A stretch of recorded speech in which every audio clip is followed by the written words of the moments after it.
Every year, the spring comes to a sleepy town just west of a major metropolitan city. Most of the year, around 11,000 people call this community home. However, for one epic weekend at the end of the month of May, the town of Speedway, Indiana welcomes nearly 400,000 of their closest friends. The horde comes from every part of the globe as they descend to the hallowed grounds of the Indianapolis Motor Speedway.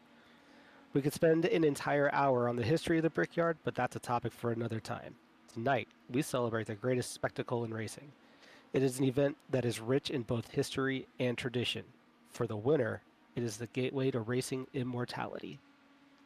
The event is legendary. The ground on which it is run is sacred. It can be summed up in just 3 words. This is Indy.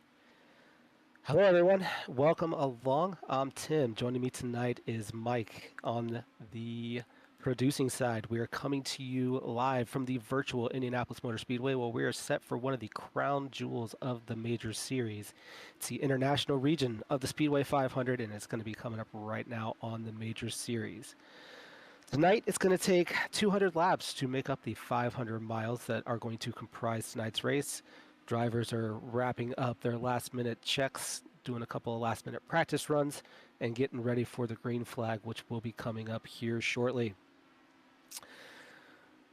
Qualifying was set previously throughout the week, a little bit of a different format. The major series following the real world Indy 500 qualifying, so that 4-lap runs instead of a single lap being applied to it. From that 4-lap run, they will average all 4 laps to get a single time converted into miles an hour, which make up the field for tonight's race. We will have the starting grid for you very shortly, but in the meantime, we're getting ready, the drivers are getting ready, and we're excited to bring this race to you. Along the way, we may have a guest or two pop in. We'll try to keep an eye on the chat, maybe engage in some conversation for anybody who might be chiming in, so feel free to jump in there. And we'll also pay tribute to a legend that we lost just a couple of days ago. So stick around. We're looking forward to it. Green flag's coming right after this.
Welcome back. Look at that incredible shot of the Indianapolis Motor Speedway. Crown Jewel events, epic stages. We're just about set. The drivers are gridding at this point in time as we're about to run through the starting lineup for tonight's race. As we have that popping up right now, we got Robert Northway on the pole. Anna Klemick will be joining him on row 1. Going to row 2, we have Cameron Dance, Ewan Baker on row number 2. Row number 3 will be comprised of Daniel Stevens, Mason Mitchum. Row number 4, moving on down the line here, we got Wayne Hutchinson, Matthew Pluck, and rounding out your top 10 in row number 5 will be Ben Dowdy and Jake Fox. Jake Fox, by the way, will be starting and parking this race based off of a message he sent in the server, so wishing him the best and hope he feels better soon. Row number 6, we got Ryan Steele, Cam James side by side. And for row number 7, we will have Thomas Hins, and he'll have Heath Mannering for company. Moving on down the line once again to row number 8, we have Gav Barber, Paul McKenzie side by side for the start of this one here. Row number 9, we have Craig Tilson and Adam Johnson, and those two drivers will be starting side by side. Row number 20, we have Wayne Taylor. We have Brad Wiggins, row number 10 for positions 19 and 20. My apologies there. Row number 11, we have Robbie Bradbury and Jason Lottridge riding side by side. Row number 12, Stuart Elder, Matt Chalker. And row number 13, we have Tristan Forston and Ray Partridge. Moving on down the line as the field is now working its way Down the back straightaway here, getting ready for the start. We have Hayden Kirk, Rob Love on row number 14. Row 15, Martin Waugh and Matt Town. Row number 16, we have Michael Hogg and Clint Day. And rounding out tonight's field, we have Phil King. He'll have that back row auto himself as the field working its way through turn 3. One quick short pace lap here into the short chute, and we're just about to get this race started. As we said before, 200 laps will make up the 500 miles around the 2.5-mile Indianapolis Motor Speedway. Pace cars coming off the racetrack here shortly. There they go. Field is in the hands of Robert Northway, and we are racing here at Indianapolis. The Speedway 500 is underway. It's a clean start, and it looks as though it's hard to tell there, but we're clear through turns one as they work their way through the short chute down into turn 2. Great shot there as the cars come through at speed for the very first time. These cars will top off at well over 200 miles an hour. It's going to take a lap or so for the tires to come up to temp. Everybody being very mindful of where we are trying to just get ourselves sorted out here. Practice laps were required as a part of this race. However, this is likely the first time all these cars have been together on track in a big pack like this. Lots to learn in these opening laps. Learning about your car, learning about the track conditions, trying to get everything into a rhythm and get that rhythm established early as we work lap 2. Robert Northway did lead that first lap. Cam Dance and Baker round out your top 3. Klemek dropped a couple of spots on the opening lap. Mitchum in 5th. That is your top 5 as we work our way through turn 3 into the short chute. Off turn 4 and headed back down towards the yard of bricks to begin lap number 3 of this 200 lap event. On May the 1st, the racing world lost a legend with the passing of Alex Zanardi. The Italian driver made his mark in the Champ Car Series, compiling 15 wins in just 66 starts, driving the number 4 car for Chip Ganassi Racing. Along the way, Zanardi won back-to-back championships in the Champ Car Series in 1997 and 1998. Alex Zanardi was 59 years old. In honor of his memory, we will be going silent for lap 4 in tribute to Alex Zanardi.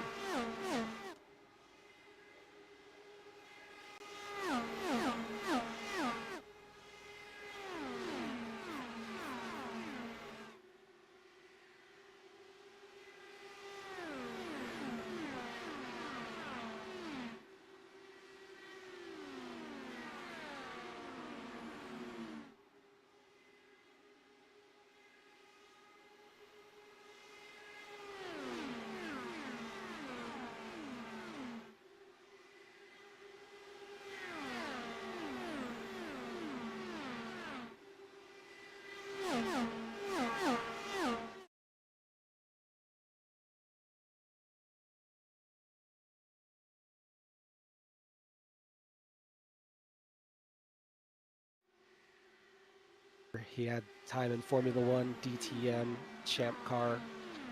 He's probably most known for the horrific crash that he sustained in 2001, where he lost both of his legs. That did not stop Zanardi, though. He jumped back into the race car, did over 400 starts in the Touring Series. He also competed in the 2019 Rolex 24 Hours of Daytona. He also embarked in a Paralympics career that saw him win 6 medals at the Paralympic Games, to include 4 golds. Alex Zanardi was an inspiration to many, many people, and he will be sorely missed. Focusing our attention back on the race now as we jump on board. Our first onboard shot of the day, as we can see a great shot down the back straightaway. And we can kind of start to talk a little bit about the technical aspects of this as we're riding there with Anna Klemek. As they work their way through turn number 3, through the short chute, down into turn number 4. We're going to see the draft. The draft is going to be quite an effect, and you'll see it here as they begin to draw closer to the car in front of them. Now that comes into play for a couple of different reasons. One, that's how you set up passes. This is one of the rare racetracks where passes will need to be done on the straightaway rather than the corners, as it is very much a one groove racetrack. We'll talk more about that here in a second. The other side of it too is fuel mileage. Indy is notorious for needing to save fuel. That draft comes into effect because you can use that draft just to pull yourself along while literally running at half throttle, therefore saving a lot of fuel. And that obviously has a lot of benefits. One, you can extend your stint if you need to, or you can shorten up that pit stop by having to put less fuel in the car. That will come into play at some point throughout this race, likely near the end of the race in the later stages as we get a good look at Robert Northway from the lead. I did notice the third place car behind him, Cam Dance, had a quick brush with the wall there coming out of, I believe that was turn number 1, headed into the short chute. Good look at him riding right there. We'll have to keep an eye on that, see if he sustained any damage from that contact. Looks like he's still running just fine for now. Any little bit of contact is going to definitely affect the handling of these cars. They can be very sensitive, especially when we're running at these kind of speeds. Again, we're topping off about 225 up to 230 in the straightaways, and we're only dropping off to about 210 in the corners. So very, very high speed at this racetrack here. Dance, although that little brush with the wall, still running strong. He's got Klemek right behind him, and it doesn't appear as though they're making any moves, trying to just get themselves sorted out, kind of like I said a minute ago, where early in this race, you just want to settle in, get a feel for the car, see what it's doing. If you're especially in this top 4 or 5, you're probably pretty content just to log laps at this point. As we move a little bit further down the field, say position 6 to about, let's call it 12, you're kind of in the same spot there as well, as we get a good look at Ben Dowdy there, currently in the 8th position. You're content where you're at right now. You don't want to lose a lot of track position. You want to maintain as much as you can. You'll look for a move if there's an opportunity there, but very much the same as if you were up in the top 5. Just trying to roll around, get a feel for your car, get fuel mileage determined, things of that nature. Now, really from about 12th on back, that is where you are going to want to push as much as you can. Just because track position does matter, it's very difficult to achieve, it's very difficult to maintain, very easy to lose, and in a race like this, it will take a very long time to gain back any track position lost, as we have a battle for position. Dan Stevens getting around Drew Dowdy there going into turn 1, and that's a textbook pass here at Indianapolis, and it's exactly what I was talking about just a minute ago, where the passes need to be accomplished on the straights. Great job there by both drivers, each giving each other space going there into turn 1. Indianapolis being very much a one groove racetrack. Next time we jump on board, if we can stay with it through the corners there, we'll talk about why it is a one groove racetrack. But Stevens up to 7th there as we continue to work through this race. We are going through lap 12 as we jump on board with Stevens here. Great shot going through the corners. Now, as we go through turn 2 here, look towards the bottom of the racetrack where Stevens is running right now. You'll see darker patches of pavement, and as you get closer and closer to that outside wall, that pavement gets lighter and lighter in color. As long as you are in that darker patch, plenty of grip, we're good to go. Everything's squared away at that point, but you do not want to get into that lighter colored stuff. Once you get to a certain point, you're going to go straight into the wall simply due to the lack of grip. For that reason, that is why you are usually going to see the passes set up on the straights, and usually that driver on the outside is going to give way to the driver on the inside and not contest it too hard. Try to get something set up in the draft on the next straightaway, a little bit into the psyche there. Another great shot of it. You can see the dark ribbon there, and then on the outside, it lightens up a little bit. So definitely want to stay outside of that light stuff. It is like driving on ice. J.R. Hildebrand in the 2011 Indy 500 learned that lesson the very hard way. He crashed in turn 4 on the last lap because he got too high. So definitely want to stay away from that stuff. As we are looking here at the, I'm not sure who that is. I can't quite see the car number. Looks like it's the number 3. Correct me if I'm wrong there. As we transition back to the lead here, that is Northway there in the 46 machine. He has David Baker behind him in the 34. See if there's a bit of a battle for the lead developing. Not quite yet. We'll just have to keep an eye on that. It is worth noting that Anna Klemic, has gotten around Cam Dance for third position. We're not sure if that's just a pass due to pace, or if maybe Dance is fighting some sort of handling issue after that brush with the wall that he had. We'll have to keep an eye on that developing story as this race progresses. We're 15 laps in. It goes fast. These guys are running about 40-second lap times as we get a replay here. This is going to be Klemic going by Dance. This is going down the back straightaway, headed into turn 3. Gets to the inside. Through they go, and up to third. And off we go. And we see they're able to build a bit of a gap as we were on the live shot previously. Ooh, a bit of a wiggle there from Dance there coming off right as we go back to live. We can see a bit of a gap that was developed from Klemic to Dance. So Klemic definitely has the pace at the moment compared to Dance. But again, early days, we're only 15 laps into this. It's going fast, but it is still very early on in this race. So pit stops will be coming soon. Guys will be able to get these cars adjusted and hopefully running better if those adjustments are needed as we continue to ride with Anna Klemic here. Doing a great job. Starting to slowly reel in Baker there in second. So we'll have to keep an eye on that. This is your podium right now. All three of them in shot as our leader, Robert Northway, looks like he's coming up on some lapped traffic here shortly. So again, as far as we can tell, there have been no incidents so far, certainly no yellows. Oh, as Northway tags the wall. He's going to have to be very careful there, and it looks as though we have... no, I'm sorry, that was Baker who tagged the wall. My apologies. Baker tagged the wall, which is going to open the opportunity for Klemic to make a move, and there we go.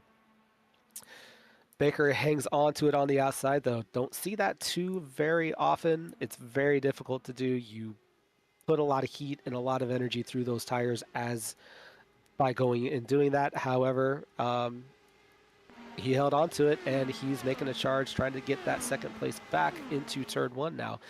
And these two engaging in a pretty good battle. He's fighting that car, though. He almost tagged the wall yet again coming out of turn 1. Turn 1 historically has been the tightest corner of the racetrack.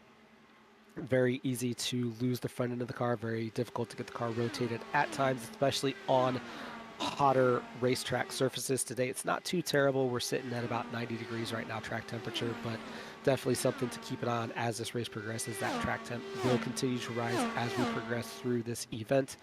And Baker appears to be none the worse after that brush with the wall, much like Dance. Got that second place back and still holding strong. This could be a dress rehearsal for what might happen later on in the race. And Baker, you can see, using a lot of racetrack relative to Klemic there. So he's either pushing really hard or he's fighting something in that race car. Either way, so easy to have a handling issue here, and that wall comes up at you real fast coming out of turn 1. So doing a good job so far here, but definitely want to keep an eye on that. See if there's any damage that's going to need to be repaired in their first pit stop as we jump on board with Mr. Baker from Melrose, as we have a great view of the leader right in front of him, and then we have that lap car directly in front of our leader, Robert Northway. He not really sure why we're encountering lap traffic already. It could be something simple as a driver starting from the pit lane, or maybe having an issue where they had to get way out of the draft and they missed, and now they've lost the draft. Now they're back in the pack. Either way, Northway encountering lap traffic for the first time, and this is going to be interesting because Northway's had that clean air, as we see that lap car is Clint Day. Northway's had that clean air up until right now, so it'll be interesting to see how quickly he can get around Day there in 32nd place. We do have blue flags, but drivers are not required to move or let the leaders through. Day here has every right to fight for his position on the lead lap, so he may make Robert Northway work for this, just because so early in the race you don't want to go a lap down. There are no lucky dogs here in the IndyCar series. He may not have much of a choice in this matter, though, as Northway sweeps around on the inside, Day giving him plenty of space. And Northway is through, putting Day one lap down. There are ways we can get lapped back here. We can do a wave around, or you can do it just the good old-fashioned hard way through speed. But it has the potential to be a bit of a long day here for that 28 car as we are working our way through lap number 22. And excuse me, we have a battle for 11th. That's Heath Mannering there. First look at him today. He's in a fight with Hutchison and Thomas Hinz right there sitting in 13th. This three-way fight here, we'll be keeping an eye on that right now. It actually kind of looks as though Thomas Hinz there is perhaps generating a run, but maybe not taking it, and that very well could be some of that strategy that we were talking about, fuel saving, as we see Klemic making another charge on Baker. This will be for second and third. Working our way out of turn number 2 here. Klemic has good straight line speed from what we've seen so far. Not quite able to pull the move off just yet here on Baker. Baker did a brilliant job defending a few laps back on the outside. That is incredibly difficult to do. So this is a battle that looks like it might be heating up. It's going to ebb and flow throughout the race. Most of these battles are. You're going to charge at the driver in front of you for that position. If you can't make it stick, you're usually going to have to take a few laps to get your momentum back, get that draft reestablished, get yourself set up for another move.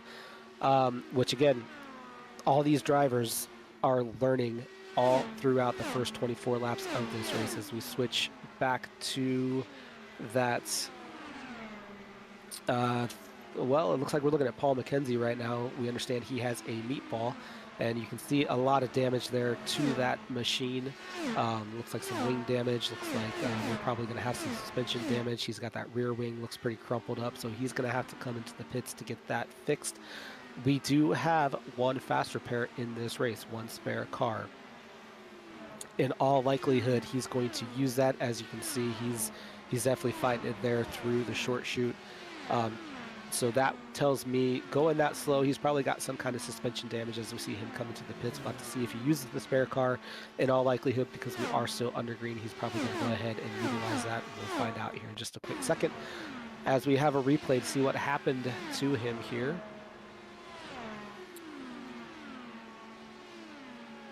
Coming down the front straightaway here. And here we go. Took us a second to find it. Our apologies there. Oh, that was, okay, so that was in all likelihood, that was an aero wash issue. That was a hard hit there to the outside wall. It's an unfortunate location. He had to go all the way around on a broken suspension. Did a great job to stay out of everybody's way while he made his way to the pits. But when you see a car that is planted and then all of a sudden jumps to the outside like we saw there, that is usually going to be indicative of some kind of a aero wash issue. So we haven't heard from anything about why if anything happened here, but we do stay green. He is back out on the racetrack. He is going to be, unfortunately, probably 2 laps down at this point would be my guess. But still going to keep running, still going to see what we can get out of this. We're still early. There's still opportunities to to try to maintain positions, gain some spots, maybe even get one of those laps back. We are currently working lap number 27. We are fast approaching pit stops. These cars on a full tank of fuel can go anywhere from 27 to 33, maybe as far as 35 laps, depending on how far we go. And right on cue, Robert Northway in the pit. I was just going to say he was probably going to be the first one to pit, being out there in that clean air, not really being able to save any fuel. This would be a scheduled green flag stop for Northway. Baker inherits the lead as we see Jason Lotridge coming in as well. Klemek from second. They'll probably be able to stay out for a little while longer, being tucked up behind Baker like they were. Baker as well, maybe being able to save a little bit of fuel, but I expect to see Baker in here shortly as well. Pit stops, it takes about 9.5 seconds for the 18.5 gallons of fuel and the 4-tire change here for these Dallara IR18 machines. This is the current IndyCar version. Good look at Lotridge there. In the pits, that fusion machine. Oh, getting some damage fixed. So I'm not sure if he is taking a spare car or if he's just taking the repair time. My guess is we're looking at an actual repair time just because of the longevity of this particular stop. So he's got damage somewhere, and it actually looks as though he may have disconnected. So we'll have to follow up on that as we have our first caution of the day. And we have a shot of Rob Love there. He is missing the nose cone, the front wing. That left front tire there is up in the air. He has had heavy contact somewhere as we jump to a replay. And that is a scenario where he got up into that light gray racetrack that I was talking about. Once you get up there, you're getting up into all the marbles. It is like driving on ice. You are essentially a passenger at that point in time. There's not much you can do. You can see the amount of steering he put in there, and it's just to no avail.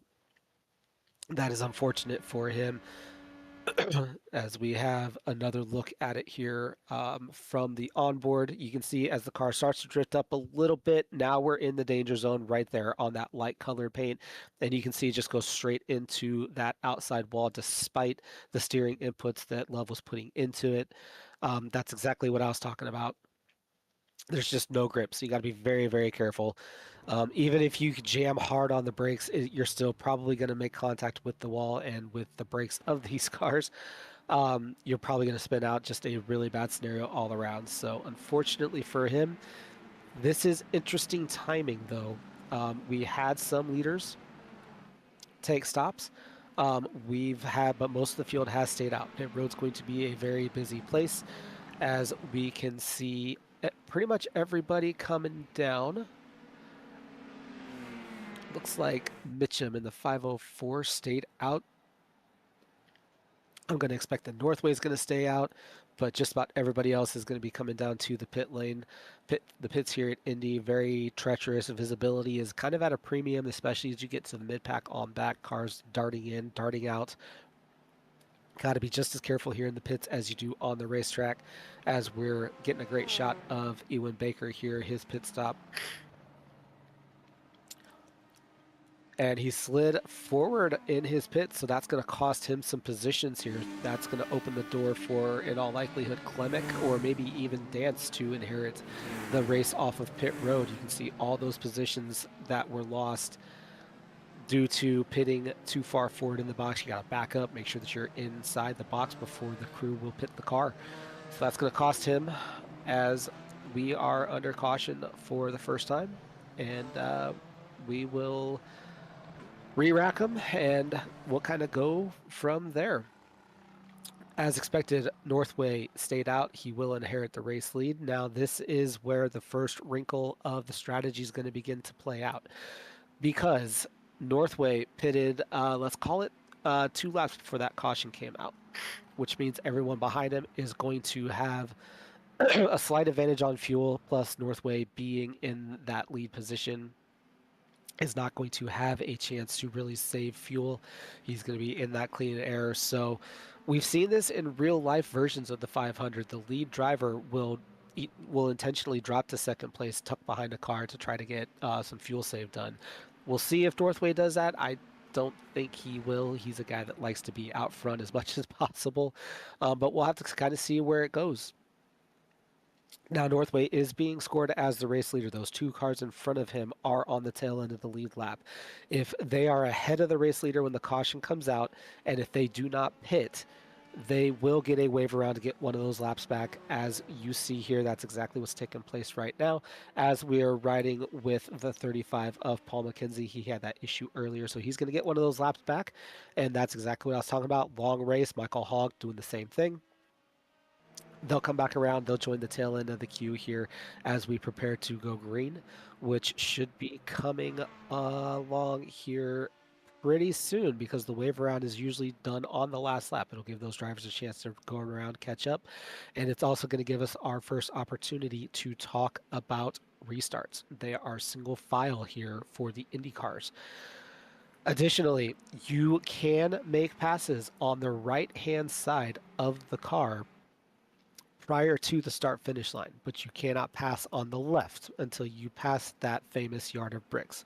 For that reason, as we work our way through turns 3 into the short chute onto turn number 4 in preparation for this restart, you're going to see the entire field be tucked right up against that wall, just like you see right here.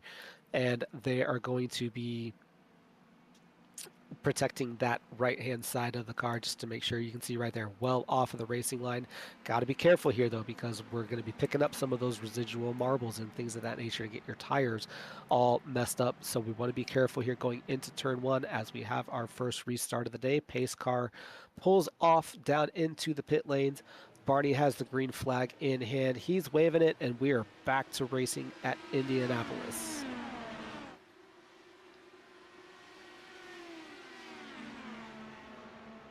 Northway, not the cleanest of getaways as Klemek is right on his gearbox as we are working our way down the back straightaway. Cars coming back up to full song. Going to be very interesting. Northway, again, disadvantaged on fuel, but he should be marginally faster just because a little bit less weight in that race car. He also probably has a little bit more temp in those tires because he was able to get a couple of green flag laps ran before that caution came out.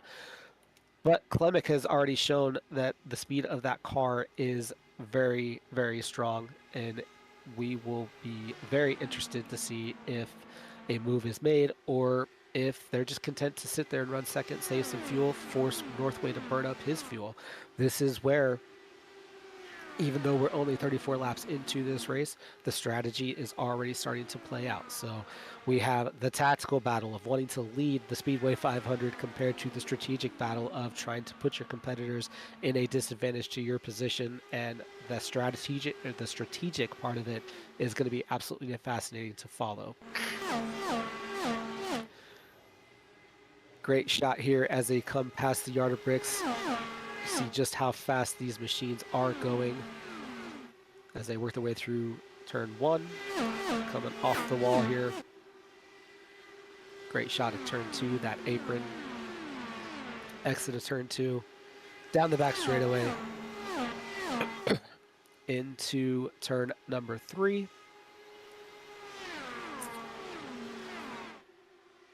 The short chute, and finally turn number 4. Visually, all 4 corners do appear to be exactly the same, but every single corner of this racetrack has to be driven completely. Traditionally, turn 1, where we are right now, is the tightest corner of the racetrack. That is where you are going to have the most difficult time getting the car to turn in to make the corner. Turn 2, very easy to tag that outside wall. It comes up at you fast. You think you gotta have you think you have the line right, then all of a sudden you see that wall coming up at you, and you got to adjust. Turn 3 is very easy to lose either the front or the back end. You just got to pay attention to that. Turn 4 is very similar to turn 2 in that that wall comes out at you really quick, but we also see a lot of rear end stepping out there in turn 4 as we have a position change here. That is Dance in the 27 dropping another spot. Pluck goes through. Stevens is right behind him. Stevens, of course, lost some time in the pit stop, so we'll have to see how he works his way back. Dance may still be struggling a little bit with some damage here. We don't know if he's able to get that fixed in the pit stops, in the pit sequence or not, but he does appear to be struggling just a little bit. But again, long way to go. He's got a lot of time to get this right, and from what I hear, he's pretty good at this iRacing thing. So don't count him out by any means. Although he is coming under fire from Dan Stevens. This is the battle for 5th, and we are working our way back down the start-finish line here as we will keep working through this race. We are currently running lap 38, very quickly approaching the end of the first quarter of this race already. It's been flying by. One caution so far for a solo crash. And it came right in the middle of the pit stop sequence, so that kind of jumbled things up a little bit. But Robert Northway back to the lead. We have a good look at Ewan Baker. He was in second for much of the first portion of that run. Unfortunately, had it stopped long in his box, and so lost a few positions there. So we're gonna have to keep an eye on that. He had clean air, now he's in traffic, so he's going to learn a lot about what that car will do in traffic. Car going to handle completely differently, mixing it up with other cars compared to the clean air he was enjoying previously. So that might be a bit of adjustment there.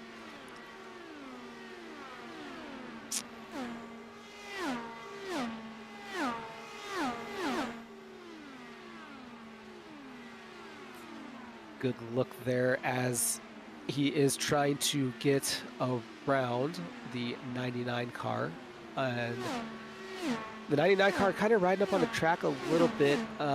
Baker with a really good run out of turn 2, going to be side by side. He's probably going to get the move done here into 3, and there it is.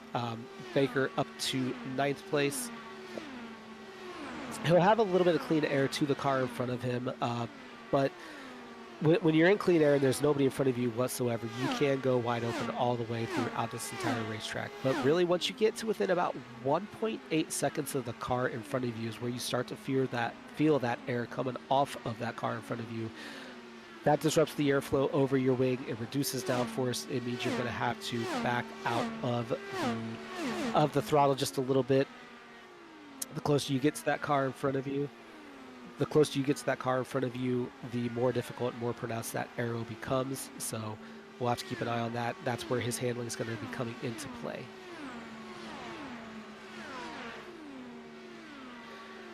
We are being joined now by a member of the competition committee.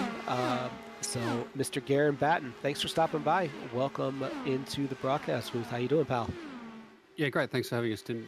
Interesting to be on this side of the camera rather than either the steward's box or out on track. So, yeah, thanks for having us. Oh, thanks for joining in. What are your thoughts so far with the race here? Anything that's sticking out to you? Anything that you want to address, or strategy-wise, anything like that? Yeah, I'd say this is running typical to a Majors Speedway 500.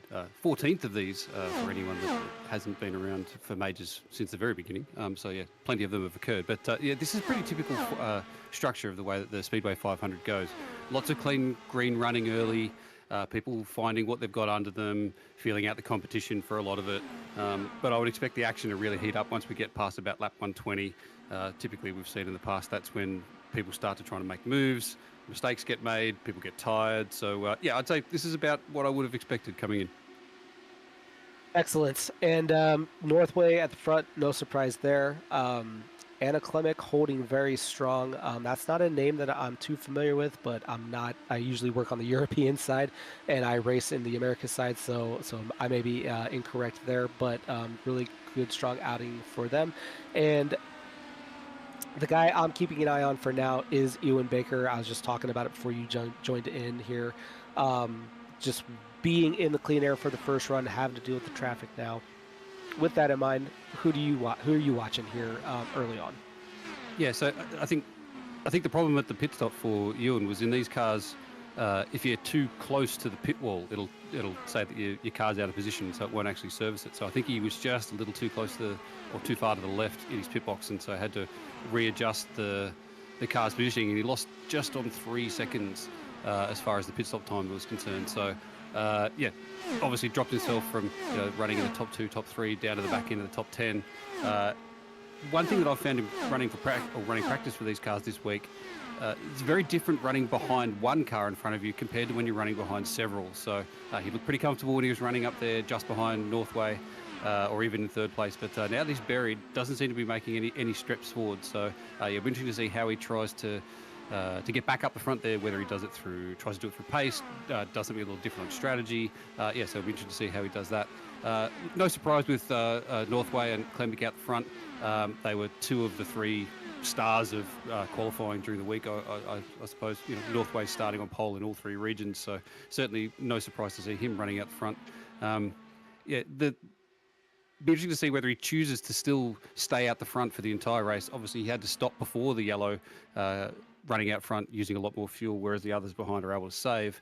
So I'm interested to see whether he continues to do that, just runs it flat out the front, doesn't care about the fuel, and just stops when he needs to, or whether at some point he does need to dial it back and try and get himself back on the same strategy as everybody else, so he doesn't get caught out by a yellow at the wrong time. The last one was okay for him, but interesting to see how that part of the strategy works out.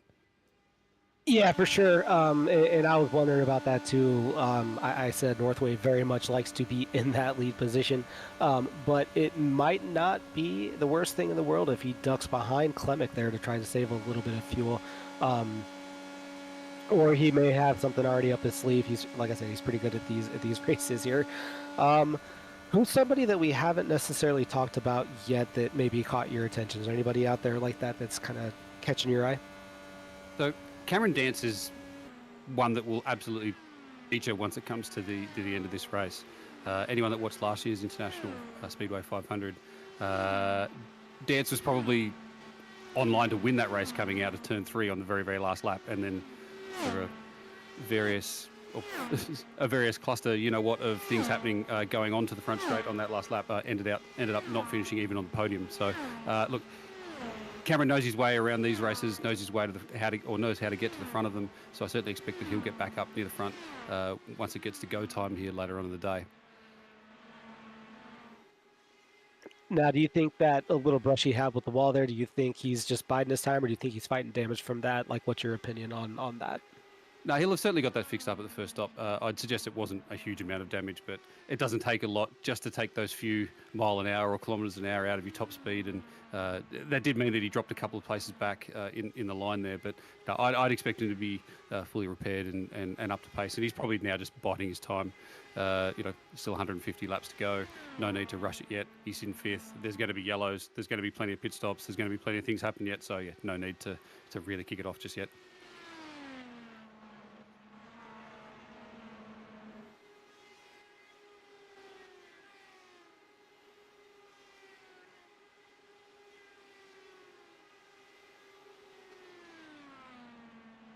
And you mentioned Northway was on pole for all three regions, Garen. Has that ever happened before? Has been the same pole sitter across all three regions? So it's actually only been the last 2 seasons of majors where drivers have been able to run in multiple regions for all of the rounds. In the past, it was only wildcard rounds where drivers were allowed to compete outside of their nominated region. Since we've gone to that, this is definitely the first time that somebody's managed to take pole position for an event in all 3 regions. And yeah, Robert did it in the very last pre-Q session of the entire week. So he'd been running towards the front, but not necessarily on pole in all of the regions during the week. But then, yeah, really put it together on the last run, made it count, and stuck it on the pole for all 3. So, both this broadcast and the others that will be going out on the Major Series YouTube channel this weekend, we'll see Robert at the front quite a lot, I would imagine. He's getting a lot of experience for sure. And yeah, he's going to be a threat pretty much everywhere he goes. I think every race I've been in with him, he just rocket past me like I'm standing still. So I'm familiar seeing the back of his car quite often. You mentioned qualifying and how he was able to sneak in through the very end of the week's qualifying session, qualifying the round. Very different in years gone by in that we had a whole week dedicated to get that top 25 locked in.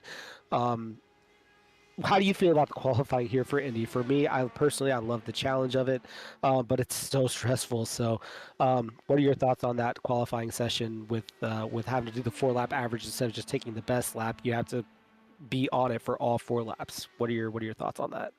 Yeah, you get 2.5 or 3 minutes of having your heart rate up instead of just 35 or 40 seconds, as it would be if it was one of the officials. So, it's probably one of the most nervous aspects of the Major Series of the whole year, actually, is as you're coming into turn 1 on that 4th lap, having managed 3 clean laps. the stress of I've got to make this work for one more lap when the tyres are screaming or melting, and yeah, you know that one little mistake and it's going to undo all the work you've already put in. Yeah, I think it's great. Yeah, it really adds a little something to it. So yeah, I really enjoyed it. Yeah, I'm right there with you, especially on that last lap. For me personally, it's always you're just sitting there, just don't screw up, and then for me, inevitably, I end up doing something to cost me the run. Um, but there are moments throughout that run where I literally have to remind myself to breathe, even though it's a virtual racing, but that stress you're feeling trying to put all that together, that is very much a real thing. So. Um, I don't always execute personally, but I love the competition aspect of it, and it's something I really feel the majors does such a really cool job on because they turn this into an event. It's not just another sim race; it's an actual event, and I think that's something the major series has done a really fantastic job of doing. And from what I hear, I think you're a bit of a part of that. Allegedly so, but only the good parts. Only the good part. Only the good part. You're racing this weekend as well. Is that correct? I know. I know you've been dabbling in all three regions, but where are you racing at this weekend? I'll be racing in both Europe and Americas. Okay. Was sort of asked to help out with the Fusion Americas team, who found themselves a couple of drivers short of having the full team. So I've stepped in there with them for the rest of the season, and I'll be making the odd appearance in Euro just for fun. I've run in that series before, and a lot of my teammates are still competing in that series. So yeah, that just for fun. Although it is at an odd time of the day or night for me. So just the ones that I really like in the European region for me. Well, that was going to be my next question. I know from where you are based, those are going to be odd times. You're going to be able to get some rest between now and then. Let's see. Yeah, managed to get the official Nürburgring 24 done early for me. We did the very first session, so yeah, that finished up with enough time for me to get some rest before this one, and yeah, hopefully I'll get a little bit more before the other regions kick off as well. Awesome. Well, glad you're here. Glad it's nice to chat with you. We chatted a little bit before, but not a whole lot. So it's nice to have a bit of an extended conversation with you here. So really appreciate you joining in. Um, we're in a bit of a green flag run here. We're actually approaching what might be green flag pit stops here in about 10-ish laps, give or take. Just from you as a driver, where's your mindset at this point in the race? We're just a quarter of the way in, but 57 laps already feels like a long time. You kind of know what you have here now. Are you, as a driver, your mindset, are you trying to race like we're seeing here between these two teammates, or are you just trying to ride around, bide your time, or is it a combination of the two? Like, as pit stops approach, we're in kind of like a bit of a no man's land here. So when you're in the seat, what are you trying to do at this point of the race? If there's a position to be had, take it, but you're not really pushing it at this point. As I see, Northway is into the pit lane, having run out the front again, first to stop. So yeah, I can see he's in the pit lane now. He is in the pit lane, and this does seem a little bit early. He pitted on lap 27. We did have those caution laps, that's just going to help your fuel mileage. But this does seem to be a bit on the early side. I was expecting a little bit longer from him, but as he goes along in his box as well, and that's going to cost him a little bit too, so he's going to be coming out in traffic. He's probably going to end up sacrificing the lead because of that. We saw there at the bottom there Mackenzie as well in the pits, and good shot of him coming in right there. Also possible that Northway may have decided to stop now as the leaders were just about to catch lap traffic. So could have been a decision to stop a lap or two early to avoid getting pushed back to those running behind him by the lap cars. So yeah. Yeah, we see Mackenzie having some issues as well. So we're starting to see a bit of a theme develop here. Drivers getting into the pit stalls, having some issues there. We haven't quite seen it yet as a whole. But one thing to note, you don't use the brakes on track here as we get a replay of this. So those brakes are stone cold as you're trying to get it wound up from 220 miles an hour down to the pit road speed limit of 60 miles an hour. And then when you try to come to the stop, it's real easy to do exactly what Paul just did. those rears lock up under braking. You're just kind of along for the ride. He actually did a really nice job of not hitting the wall there. I know I've been the victim of that more than once. Garen, something you've had the pleasure of experience as well, I'm assuming.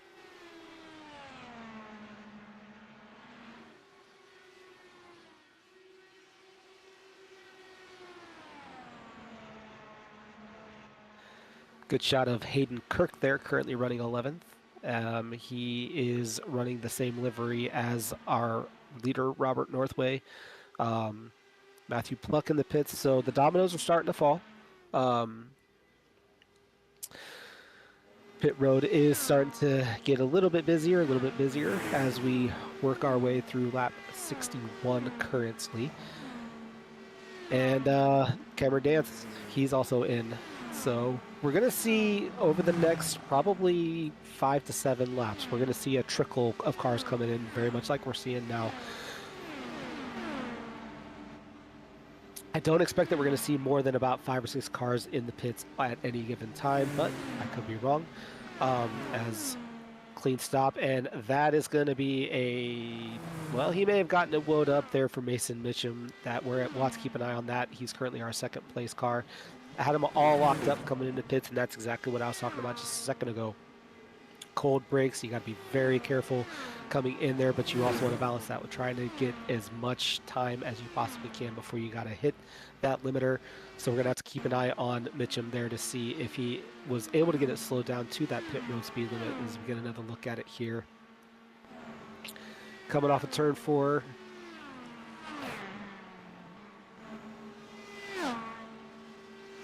And he may have just gotten that thing woed up. He very well might have. The lockup ended before he hit that yellow cone. The yellow cone is where that pit road speed limit is enforced. So he may have just gotten it woed up. As our leader Anna Klimek is in now, second stop of the day for them. The 371 directly in front of them as well. Hutchinson coming in now as well. So like I said, we have that trickle in effect. Everybody's starting to come in. Barber coming in now. And we have a whole line of cars now. So my 5 cars or less theory just kind of got thrown out the window as we have a lot of cars. I'm counting 9 cars at the moment.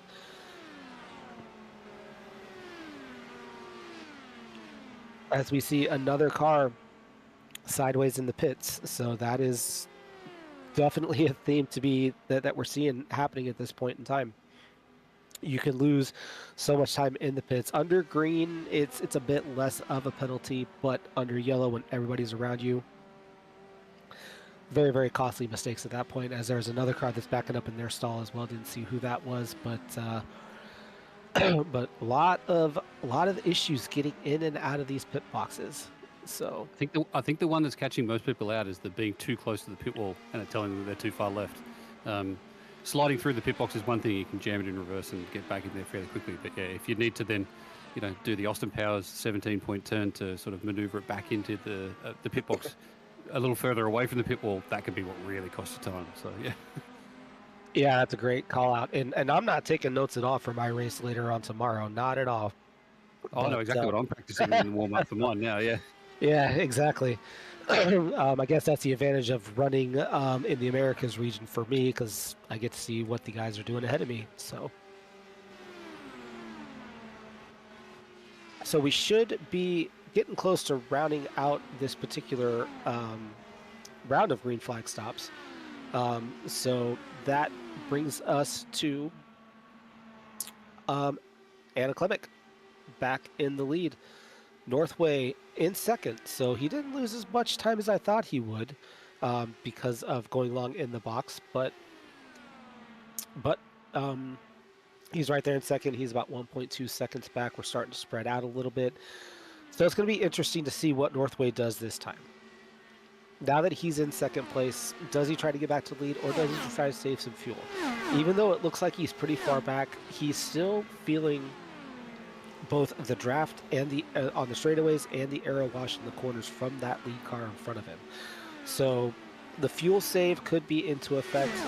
These cars, you can change the fuel mapping. so that you can have less fuel going to the engines. It is going to slow you down somewhat, but it will allow you to extend those stints. So he may take this opportunity now that he's in just a little bit of traffic to go ahead and do that, to try to get back on cycle with everybody else, or he may have something else up his sleeve. We don't know. We'll just have to wait and let this thing play out. One difference from this stint compared to the first two stints, they're actually starting this run already in traffic. The field is now spread around the entire circuit, and so already the leaders are in traffic, and Northway, having stopped 5 laps earlier, is already at a fuel deficit, but with the other leaders already running in traffic now also able to save fuel by using those lap runners to slipstream and not have to be on full throttle all the time. It's going to be really, really hard for him to offset or make up that offset of fuel, given that now everybody's got an opportunity to save. Yeah, that's a great point. Yeah, I hadn't considered that, to be very honest with you. So no, great point there. Yeah, so again, long way to go, and so we'll have to kind of wait and see how that plays out. But it doesn't look like he's making a lot of headway towards Klemek. In fact, the gap has grown. It was 1.4. It's now 1.8. So we're starting to see maybe that gap growing. Now there are, looks like at least 2 lap cars between himself and the leader now as well, which is part of it. So to your point, Garen, we'll just have to wait and see with if he decides to try to pass these guys, or if he's content to just ride right behind them and get their draft and save fuel that way. I'm not sure if we can get a shot of Klemek right now to see kind of who's in front of them in terms of the next car to go a lap down. Kind of see what that situation looks like, because again, to Garen's point, if they have lap traffic in front of them, as we look at Ray Partridge there, if they have lap traffic in front of them, they will have that opportunity to save the fuel. The question is, do they want clean air, or do they want to be able to save the fuel? And that's just one more decision that these drivers are going to have to make out of the hundreds of decisions they will be making throughout this 200 lap event. Ray's a very experienced oval racer, competes in all of the regions, especially on all the ovals and most other rounds as well. So it'll be interesting to see whether Ray wants to try and defend staying on the lead lap here, because once you go a lap down, it is quite hard to get it back. So yeah, we're quite keen to see how accommodating he is for Klemek to get past. Having said that, like I said, with so much experience, Ray probably knows a few other ways to get laps back in a Speedway 500 as well. So yeah, be interesting to see how this one plays out. And again, F1 rules do not apply here. You will see the blue flag, but you do not have to abide by it. So Partridge has every right to defend his position here on the lead lap. So we'll just have to wait and see what happens here. But for Klemek's part as well, this is a chance for them to save fuel if they so choose. So again, knowing the fuel situation, knowing Northway's short on fuel, if I'm here, I'm probably content just to stay behind Partridge for a little bit, but moves made, Partridge goes a lap down.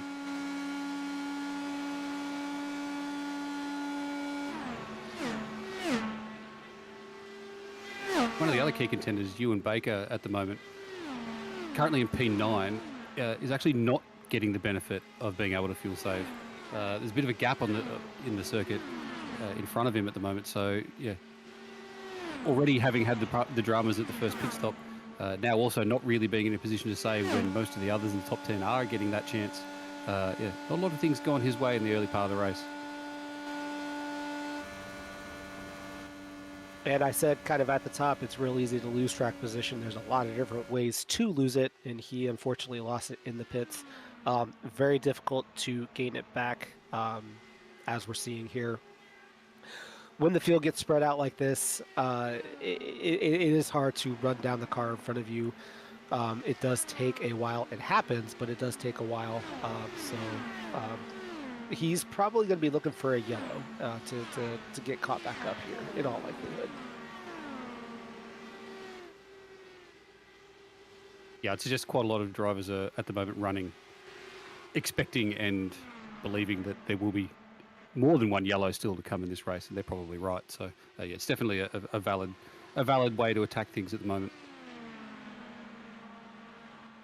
Yeah, and at a certain point, as we have a replay here, Mackenzie's having a bit of a rough time here. I'm gonna guess he bounced off of that outside wall. Yep, there it is. Interesting to have it happen on a straightaway, so I don't know if maybe there was a hardware failure or maybe he's trying to make an adjustment and just kind of lost where he was on the track. Interesting place to have that happen. But that's his second trip into the fence here. He's still on track right now. He's still running at a fairly decent speed as he is giving way there to one of the lead lap cars to get by him as we see another car kind of brush the wall there. Tire wear is higher than I have ever seen it here at Indy. Now, Garrett, I'm curious about your opinion on this. This is the first year we've had the hybrid system on there. We all know the added weight on there. In my opinion, that I think that's contributing largely to the tire wear. We have fairly low track temperatures right now. What's your experience been like with the tire wear this round?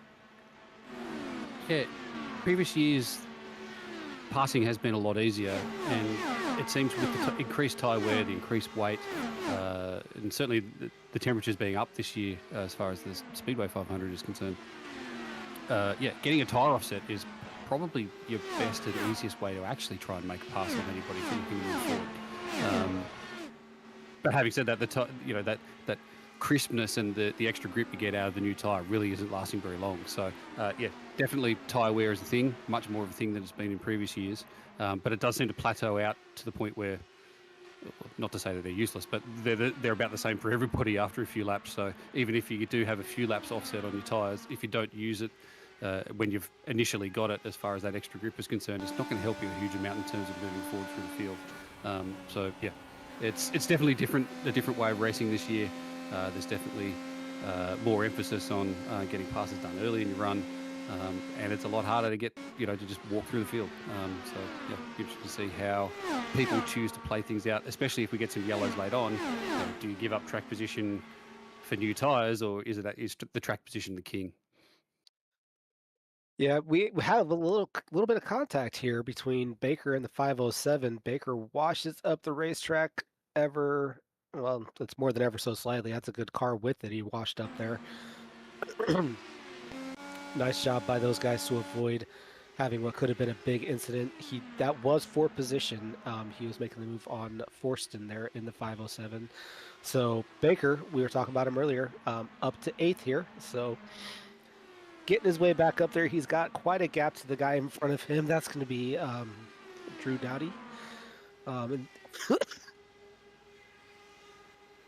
Excuse me, and that's going to be a gap of about 6 seconds as we go back to Robert Northway, still sitting there in second place. And he is under fire from Mason Mitchum here. So this may be a scenario, Garen, where Northway is in that dirty area, even though that is a lap car in front of him. He's still feeling the effects, and he may need to adjust that car a little bit. That car was in clean air. Now it's in the dirty stuff. And it should be noted, as we've been talking about other drivers through the field, that gap from Northway to our leader, Klemek, has grown to 7 seconds, and it's getting larger all the time. So Northway, he's either struggling in traffic or trying to do fuel save, one of the two. But definitely interesting development because he was leading and leading well, and now here he is with a 7-second gap to the lead now. Is possible, given that Northway's starting at the front in all 3 races, the setup choice that he's gone with might be more aligned with running in clean air. And now that he's found himself behind quite a large group of lapped runners, I think there's 18th, 19th, 20th and 21st, all pretty close proximity right in front of him. Getting a group of cars like that is making the handling of his car got one off in the wall there. We got a pretty big incident here that I count at least 3 cars right out of the gate, and that is unfortunate for Mitchum there. Northway appears to have gotten through that. We're going to get a replay for you here momentarily. Caution is out, our second caution of the day. That is unfortunate for the 504. It kind of looked like a wrong place, wrong time situation. Yeah, I think something's gone on with either Tilson or Elder, also showing meatball flags at the moment as well. Heavy hit for, I couldn't get a car number. Elder. We're in the short chute going into turn 4 here, and he has a moment in the center of the corner, and it shoots him into the outside wall, and then just catapults him in there. And for Mitchum, that's just unfortunate. Wrong place, wrong time. And if you're in Mitchum's cockpit, you see the car go down there. You think it's going to stay down there. You think you're good, and then all of a sudden, he shoots back up the racetrack. Tough break for him. He was having a really good race here. We're going to get a really good shot of it. Look ahead. Car coming off, banging off the wall, and that is unfortunate. I can hear in my mind exactly what he was saying as he was headed towards that car, but I cannot repeat it. I've said that same exact thing many times, and I know exactly what you're thinking. Another shot of it here, a little bit further back. Yeah, that's tough break. And this kind of goes back to what I was talking about, where it's easy to lose the back end of the car coming off of turn 4. Real close call there for Dance. He just was able to squeak through, and that could have been big. He had a car on his outside, and then the crashing car coming right up into him. Just was able to squeak through there. We have pit stops, though. Our second caution of the day. Pit road is going to be busy. We did have a couple of cars conducting green flag stops just before that caution came out, so they may stay out. We'll have to reset the running order for you once this pit cycle concludes, but lots of cars in the pits. And we're looking to see if we have any further issues with cars actually getting into the box. It does look pretty clean so far.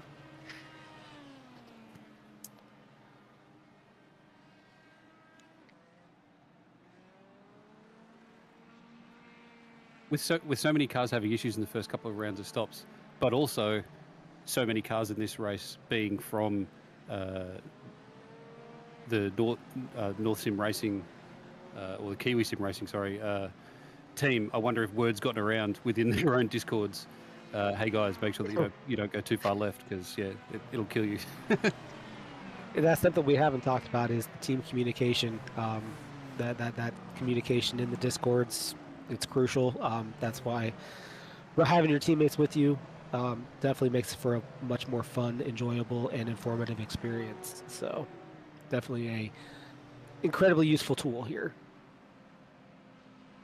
We've had quite a lot of cars that have chosen not to pit so that they can get the wave around here with one to go and get back on the lead lap. A few chose not to as well, so interesting to see whether those cars that have chosen to pit with the leaders get another opportunity in future yellow to get a lap back.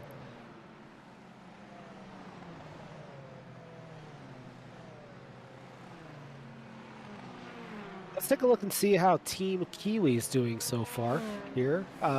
Good look at the driver roster. 4th, 8th, 13th. 3 cars all in the top 15. Good start to the day so far for those guys.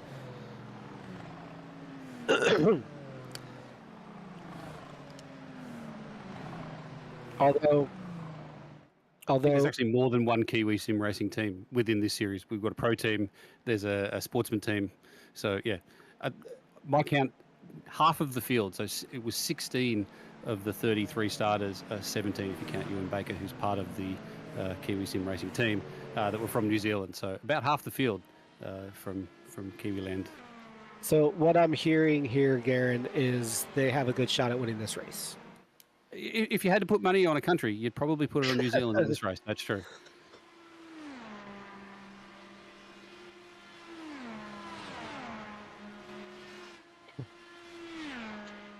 We have an end-of-line penalty for Mason Mitchum. That's interesting. He's probably because for entering a closed pit would be my guess. He looked like he ducked right into the pits there.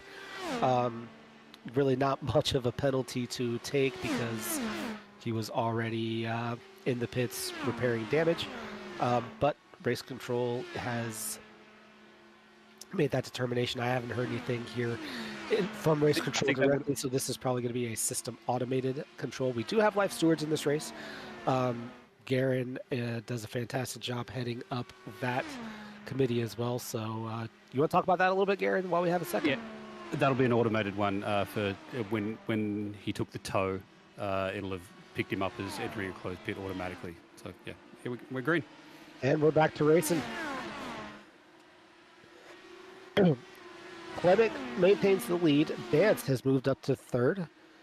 And Northway back in third. So we want to see how these three, if they can break away.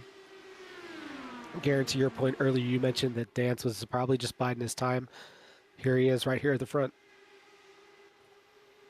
He will have no expectations other than winning this race. So I'm sure that everything is focused on lap 200 for Cameron. Oh, we got a car high. I think he was just able to keep it out of the wall. We had 3 wide down the back straightaway. We had 3 wide in turn 3 and 4 here.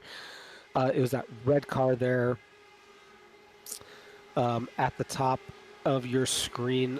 Did a really nice job keeping that thing out of the wall. That got pretty exciting for a minute. I definitely think some heart rates got elevated in that middle of the field. As we see, he's still hugging that high side. I think he's just trying to stay out of the way while he tries to regather himself. And when you get on the high side, that 76 car right there that was in shot for just a second, when you get on that high side, it does take a little bit to get those tires cleaned back up, to get you back into the groove, as it were. And man, when he went up high on that that light-colored pavement, I thought for sure we were about to have another caution. But so really good job there to keep it off the wall. Very, very difficult to do in that type of scenario.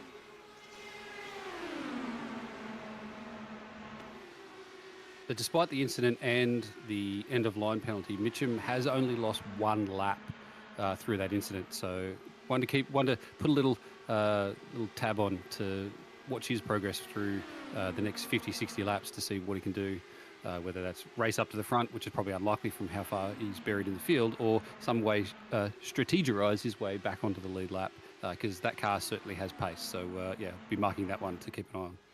Yeah, for sure. He must have taken the fast repair to avoid further loss of position. And it's worth noting, you mentioned he had pace. We were on the tail end of a green flag run, and that is when he seemed to be making his moves. So that car is clearly set up for long run pace. So that is probably when he'll be able to make the most headway, which is, again, like you said, we'll just have to bookmark that and kind of see what kind of progress he can make.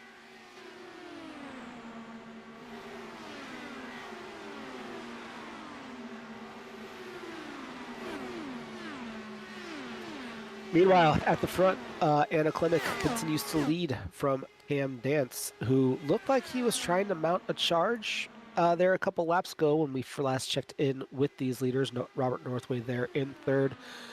Not too far away, but not close enough to make a move either. Dance, meanwhile, it does look as though he may be trying to size Klimek up for a run. It may have been a scenario where he tried to make a charge right out of the gate, couldn't get it done. Now he's slotted in. There's just so many different scenarios that could be at play here. As it looks like he gets a pretty good run coming out of 4 there. We'll see if he takes it. He does not. So, Garen, to me, that kind of indicates to me that he's probably either just didn't like the run enough to take it, or he might be trying to save a little bit of fuel here. What are your thoughts on that? Yeah, I'd say that at this point in time, P2 is a great place. It's very, very safe. Can get plenty of fuel saving done. Yeah, no need to go risking anything up the inside of turn 1 at this point in the race. And we got another caution. This will be caution number 3. Adam Johnson with a meatball flag, and the right front of that car is just destroyed. So he's had contact with the wall somewhere. That front nose cone missing, front wing completely gone as well. We'll get a replay for you here shortly. This is in turn 1. And I think we're going to be in another scenario where you just get a little wide into that lighter colored racetrack where there's just no grip. And unfortunately for him, up into the wall he goes. And once it takes off like that, there's really not much you can do from a driver's seat at that point. Did a good job stopping it coming back down in front of any oncoming traffic, though. So well done for that. his competitors will be grateful for that. So many times you hear in race chat, hold the brakes. And he, to your point, did a really nice job keeping it up there, allowing the other cars to avoid him. So he'll take his fast repair and see if he can get back in this thing. I do believe he was able to drive it to the pits, so he may be able to even stay on the lead lap here. We'll just have to wait and see how that plays out, see what timing and scoring has to say. There's a good look at him there in the pits. He'll definitely be taking the fast repair, get back in this thing, and he's currently, looks like he's being scored. My guess is going to be around 21st-ish. Up 20th. There we go. So he'll be the last car on the lead lap. Speaking of cars on the lead lap, because we just had a caution, I would anticipate we're going to see a lot of wave rounds. I would also anticipate we're going to see a lot of cars staying out. However, if you're on the tail end of that lead lap, so really about 15th to about 20th, probably going to come in and top off as we see just that. Martin Waugh, excuse me. Some of these guys on the tail end of the lead lap. At that point, you may as well come in, get the thing topped off, go a little bit further if this thing stays green, and see if that can get you some track positions. So strategy starting to play out here as we are approaching the halfway point. We are not that far away from halfway. This race has absolutely flown by so far. It's been a fun one. A lot of green flag running early on. We're starting to see a couple back-to-back yellows. It's opening the door for some strategy here, though. So the intrigue is beginning to build here for sure. Group of cars that just pitted, that yellow actually worked perfectly for them. They'd already done, it was just over 20 or well over 20 laps in that run, having chosen to stay out and take the wave by at the last yellow. So those cars were due in the pits anytime soon anyway. So that yellow's come at the perfect time for them to be able to come in, top off and get some new tyres at the back end of the field and not go down a lap, which would have happened had it stayed green when they would have had to have come in. So that's worked out really well for them, choosing to stay out at the last yellow. Indeed, and I believe that is, we're going to see a lot of these cars begin their wave rounds probably this lap. And by my count, Garen, I think I'm seeing about 4 or 5 cars that we might get here, or actually, you know what? I think there'll be any wave bys at this yellow because it was too soon from the last one for the leader to have, or actually you need the leader to pit to cause any wave bys normally anyway. So gotcha. I don't think there'll be any in this one. Yeah. I realized that right as I was saying, I'm like, oh wait, nope, that's still Clement leading that line there. So, like Dan's playing a little bit of gamesmanship here under caution, just kind of weaving around, just having a little bit of fun, trying to keep himself engaged, entertained, while we roll around under yellow here.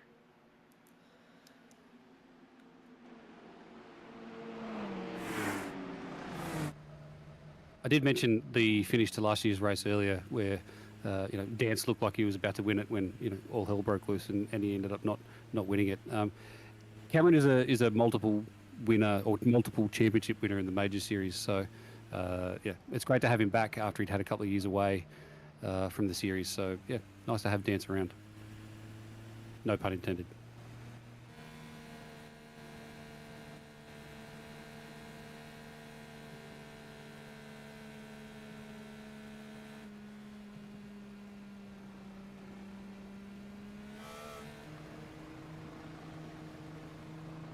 So we're coming back to green as we approach halfway, lap 91. I'd be interested to see if the mentality and the mindset of the drivers starts to change as the lap number gets into the triple digits here. Still a really long way to go, but there can just be that little bit of a change in mental approach to the way that you tackle this race once you feel like you're past halfway. As we go green, I can see Ray Partridge pulling to the left as a lap car to let some others of the lead runners get past there quickly, which is very courteous and nice of him.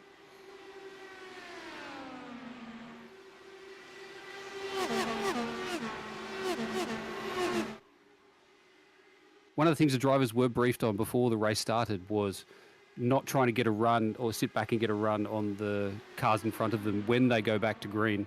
And the behaviour and the way that all the drivers have been taking the restarts has been really good so far in this race. No incidents caused. The concertina effect hasn't really been seen. So that's been really good to see, because in past years that's certainly been an issue here in the Speedway 500s. Double pass into turn one by Northway, back to the lead. Wondering whether both Clemic and Dance are more than happy to have somebody else sit out the front so that they can get the fuel save going in. Though we've gone back to yellow again pretty quickly there.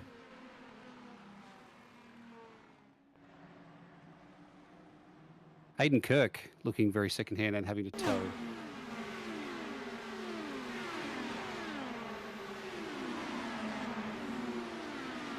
Turn one, just wide, up into the fence again. The groove in turn one looks like it's starting to get extraordinarily narrow, where there'll be rubber build up, and potentially even some change in wind conditions can quite often make turns 1 and 3 very tricky if that changes or swirls around. So, yeah, I think turn one graveyard might have a few more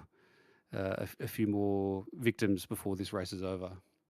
But that's a key incident for the championship as well. Hayden currently sitting 4th in the championship, having had a pretty good start to the year with 3 top 5s out of the first 4 races. So, yeah, not a great thing for his championship hunt.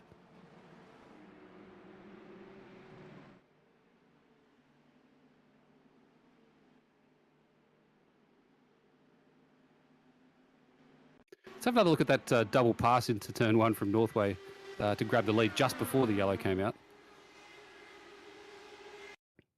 I think it's a case of Clemic was kind of hoping that maybe Dance was going to take the lead so they could get back into the fuel save mode. Dance had no intention of getting to the front, and so Northway just said, well, if you're both going to go that slow, I might as well just jump in front here and take the lead back. So, yeah, there he went. And one of the other things that's happened is Northway is now back on the same the fuel strategy, that offset or that deficit that he'd had from having to stop early before the first yellow of the race got erased by one of those yellows. So now back on the exact same fuel strategy as everybody around him.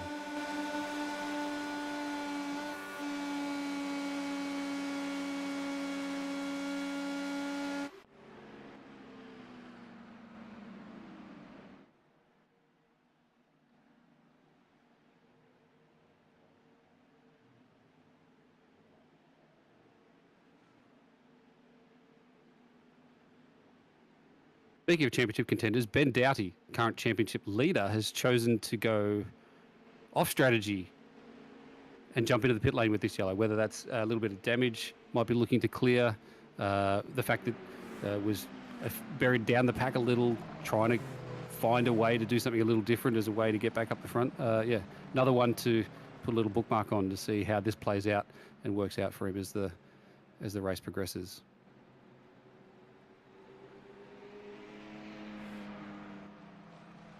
All right. My apologies. All of a sudden, the channel just dropped away from me. I'm not sure what quite happened there, but thanks, Garen, for filling in. Really appreciate the the help there. I think I'm back in. I think we're good to go now. As we are the East Coast servers of iRacing. It's delightful. It did give me a chance to go grab a couple of cough drops. My apologies for the coughs. It is the height of blooming season here in Arizona where I live, and it has not been a lot of fun.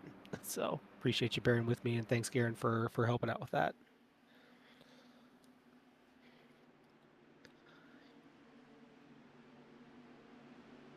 "19 cars on the lead lap we have after that loss of loss of Hayden from the lead lap there. The tow time around here is pretty brutal. Even under yellow, there's almost no way that you're not going to lose at least one lap or more. So yeah, it'll be interesting to see how many we get on the lead lap once this gets to the end. But yeah, we're almost down to only half the field on the lead lap by halfway. So interesting turn of events. Indeed, indeed. Now, we did not have bump qualifying for the international region. I believe we also don't have bump qualifying for the European region. As we get a look at the replay here, this is actually the first time I'm seeing it, and that was awkward. I think this is a separate incident under caution. Between teammates, no less. So that's going to be an interesting discord to be a little fly on the wall of. Race control will be very interested in taking a look at that. Yeah, I would suggest that nose-to-tail contact under caution is not going to be seen particularly favourably by race control at all. No. Mike's telling me in my ear, it looked like the car that hit Martin there was actually gaining speed, so we may be looking at a potential hardware issue again. That does happen from time to time.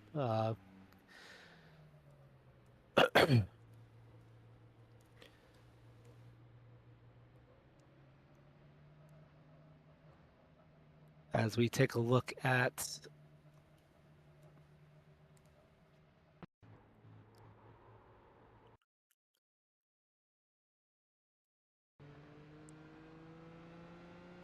all right, we are, as we get a look at that, yeah, that was just awkward.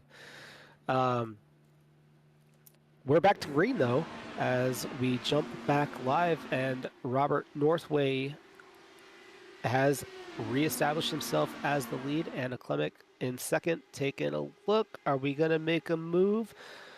We're alongside, and we are through going into turn 3. Clemic back to the lead. Northway doesn't fight that one too hard, and yeah, off we go. So I was unfortunately completely out of the channel, Garen, so I'm not even sure where we're at with pit sequences, or if Northway's on the same strategies as everybody else now, but yeah, so everyone in the top 13 is now back on the same strategy with this number of really quick cautions.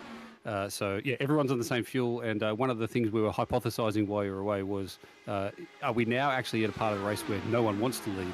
Yeah, Northway jumped back to the front, overtaking both Dance and Clemic in one move, and it kind of looked like neither of them wanted to be at the front. So I'd be interested to see once this calms down here in a lap or two, whether there's a bit of cat and mouse going on in terms of not wanting to be at the front amongst these three. And we've seen that happen in the real world 500, where the leaders will coordinate passes amongst themselves to get that fuel save. We are in a scenario as we are working the halfway lap where we could potentially see only 2 more stops to get us to the end. If we can stretch these runs out to be about 32-ish laps apiece, we might be looking at a scenario where if it goes green the rest of the way, we could be looking at an extreme fuel safe scenario.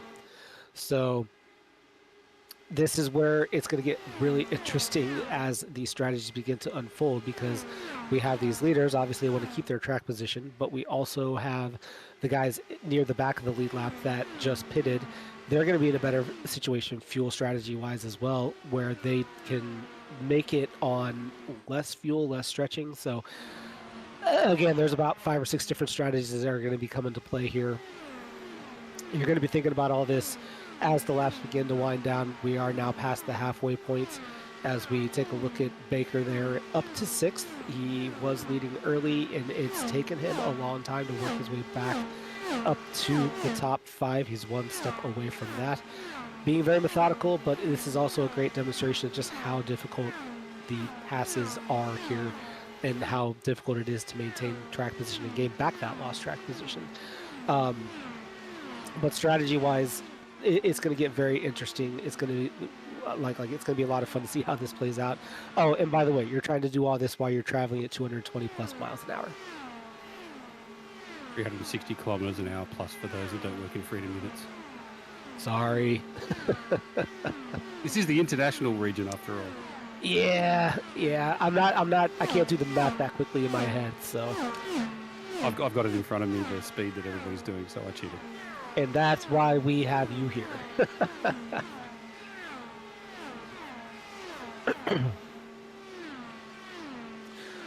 One driver in the top 5 we haven't really talked about is Steele there. He's currently running in the 5th position, having a solid run. I don't recall exactly where he started, but having a quiet day, just methodically getting a spot here, getting a spot there, keeping it clean. He's in really good shape, and kind of we're entering into that phase, like Garen was just saying, where we're just kind of biding our time, waiting to see what happens, where we want to save some fuel. So, so Ryan Steele, one of those drivers, doing a really good job. I believe he also is racing in multiple regions as well. So I think we'll see him in other regions as well. But doing a great job here. Producer Mike, thank you for changing that graphic to kilometers an hour. That's well appreciated. And our producer Mike changing it from miles an hour to kilometers an hour, since we are running the region, the international region. So they're kind of poking a little bit of fun at me behind the scenes here, but we're having a good time. We're having a good time. It's all in good fun. So 373 kilometers an hour. That sounds a lot faster than 220 miles an hour. Either way, these cars are moving. One name we haven't mentioned at all till this point, and I think that it's definitely worth mentioning now, Thomas Hinz. Not just because he's a fellow Australian, but he's just been very anonymous, very quiet, slowly worked his way up into now the middle of the top 10. And for anyone that hasn't followed majors for a great deal of time, Thomas Hinz is actually number 4 in the all-time wins list for major series. So again, if you're looking for somebody that knows how to get one of these races done, yeah, Thomas is certainly one to keep an eye on. So, yeah, we're going to be watching we've bookmarked almost half the field by now to keep an eye on them for how they go before the end of this race. But yeah, Thomas is probably one that we hadn't mentioned up until now. There's definitely worth keeping an eye on. Well, and to your point, that's one of many things that makes this race so special. Is that really if you're in it, you have a legitimate shot to win. Like in the real world, the lore is that the racetrack itself picks the winner. I don't know if we have that here at play in the majors so much, but it does speak to the quality of these drivers. They put the work in. There are required practice laps before you can even race, so it's not just show up and drive. There's a lot of work that goes into it.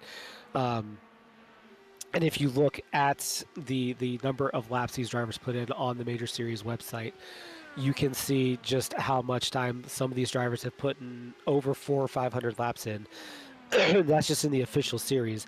I guarantee you there's a lot more laps that are even going on in offline sessions and things like that. And these drivers, for this race in particular, they've been working for the better part of a month just for this moment. So you mentioned, Garen, that we've talked about half the field at this point being in contention for the win, and it is because of that preparation. It is because of that flexibility to play out the scenarios, and frankly, because of the driver talent that these guys put on as they put on this show for you here. So,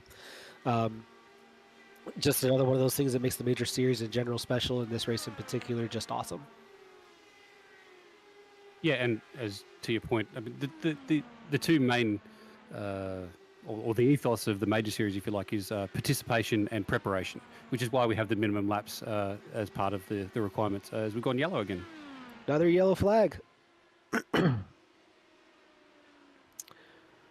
As we Adam Johnson the second time. So he used his fast repair on the first incident. So this unfortunately might be the end of his day. We'll see if he can get that car fixed back up. We also have a meatball for Tilson, I believe was the name that I saw there.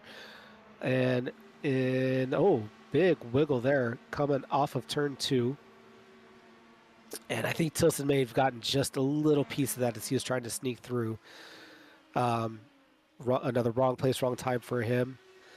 As we take a look at it, he's working his way up to turn 2 here, and a little This is going to be slow-mo. close. Yeah.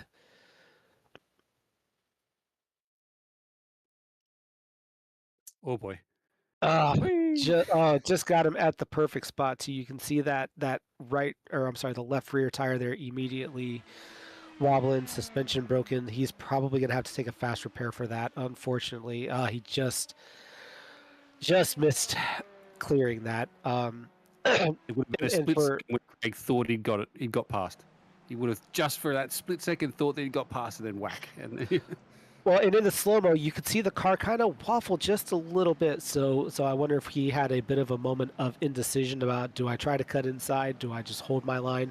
Um, really tough to gauge at these speeds. It comes at you really fast. As we see him come into the pits here, we'll stay on him to see if he takes a fast repair, if he's going to end up taking the time penalty to get the repairs completed. But going to the incident itself, we saw Johnson or Stevens, excuse me. He kind of touched that apron just a little bit, and that, I believe, is what upset the car. We're going to get another look at it right here, right there. You can see the car steps out.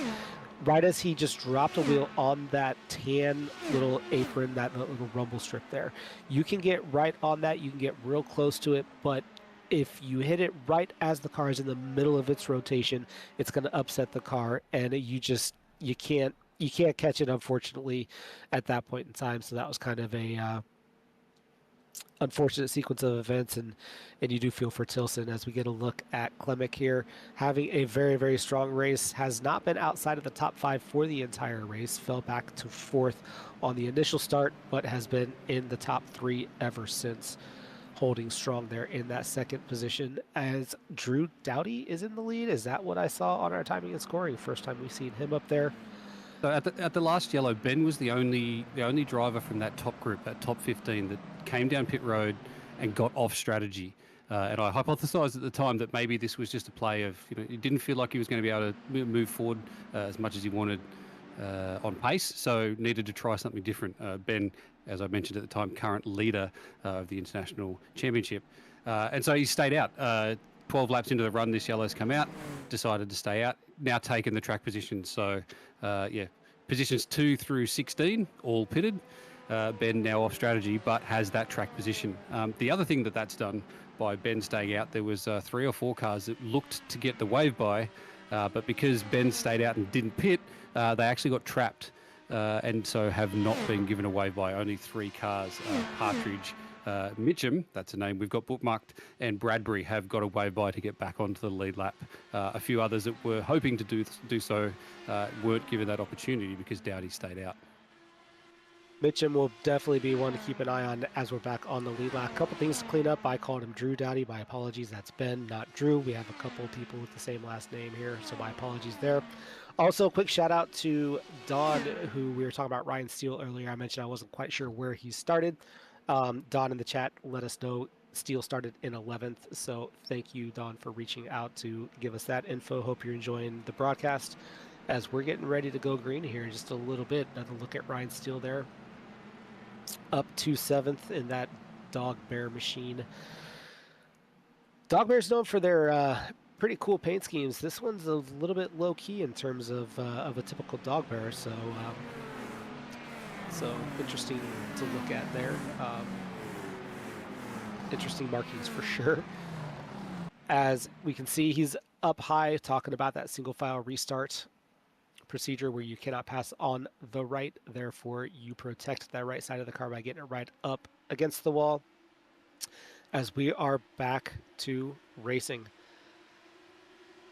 Currently serving lap 112. We are well past the halfway point, and I'm really curious to see if Doughty can stay up there, as we have a battle for second place between Klemek, Dance, and Northway. Klemek's going to prevail for now. Dance has a run slipping out to the inside. Will Klemek fight it? No. Dance up to second. Klemek's going to slot in third, excuse me. Northway in 4th. Pretty fun little gaggle there for a second as these guys are working their way back around towards the yard of bricks to complete another lap. I think the lap cars mixed in with the leaders in these restarts is creating opportunities for some people to move forward, whether it's cars ahead getting held up, or just being able to get an extra draft off 2 cars instead of 1. So it's quite interesting. One thing to point out about lapped cars is if we do have a yellow inside the last 15 laps, all of the lap cars will be moved to the back of the line, so that won't have an impact on a short run to the checkered flag. Indeed. And I'm curious to see how Doughty's going to do in the lead here. He has not been around the front up until now. So very curious to see how that is going to play out. Another one of those Kiwi Racing team cars there. Um, so they're all over this field, and he's leading once again. Dance Who's kind the of winner of the Daytona 500 or the Intimidator 500? Ben won the International Intimidator 500 both last year and this year, so maybe a 500-mile specialist. maybe a 500-mile specialist, and it's worth pointing out because of the draft here at Indy, there are some of the skills are transferable from the NASCAR races over here to IndyCar in terms of learning the draft, judging the runs, knowing when to take a run, when to back off. Speaking of runs, Dance has one, and he's not backing off. He's looking to lead this race side by side into turn one. Dowdy hanging tough on the outside. They're still side by side into two. Excellent defense there by Dowdy. Good job on the outside, but Dance is going to prevail, go to the lead. That has allowed Klemek to get right up on the gearbox of Dowdy's car. Klemek might get a 2-for-1 here. Let's see. Excellent move. So what happened there, as we still have a battle here? I think this is the cat and mouse of not wanting to lead. I think Dance almost was forced to pass Dowdy on the front stretch because Dowdy was backing off, not wanting to be the car at the front, and same on the back stretch. And so, yeah, I think we're at that phase of the race where people are looking at back timing to get to the end. They might have a lap number in mind that they need to get to, so that then they can run flat out to the end. And they're not quite there yet, so I don't think anybody wants to lead. So I think you're 100% right, Garen, because you saw it right there. Klemek literally side by side with Dance going into turn one that time and backed way out of it. So I think you're absolutely spot on with that right there. That still was fun to watch. Klemek get that 2-for-1 almost done. That was a lot of fun to keep an eye on it. It kind of had me on the edge of my seat. As we see here, Klemek does take this run, and that, to your point, Dance actually looked like he kind of backed off there, although he's fighting it on the outside. So it's kind of one of those, okay, are you giving it to me? Are you not? What are we doing? But it's absolutely entertaining for us to watch it. So a lot of speculation on our end, but these drivers are definitely putting on a show right now. Oh, Dan's running it real close to the wall on the outside there. It's one of the things when if you're not just focused on moving forward and running flat out, you can find yourself making those tiny little errors or mistakes, or finding yourself half a car width offline. Little traps that can sometimes catch people out. Now, somebody of Cameron's experience and ability, he can probably handle those things. Those are the sorts of things that are going to catch people not as familiar with IndyCar oval racing out as this race goes on, and offline gets just worse and worse and worse for grip. And it really does only take, in some instances, just that half car width, like you just said. And to your point, Dan's one of the best drivers in this series, no doubt about it. But so he can handle it, like you said. Some lesser experienced drivers probably could not hang on to it, or less talented drivers probably couldn't hang on to it. Like, I would throw myself in that category, because as that's one thing that I've noticed here in the practices and some of the offline sessions is, to your point, we haven't talked about it much, but the offline does get worse and worse as this race progresses. These cars, as they circulate around the track, they're shedding little rubber pellets off of the tires. We call them marbles, and they get up offline. They get thrown up there as these cars go around the track, and if you get into those, you're going to go for a ride you're not going to enjoy. So it gets more and more treacherous as this race wears on.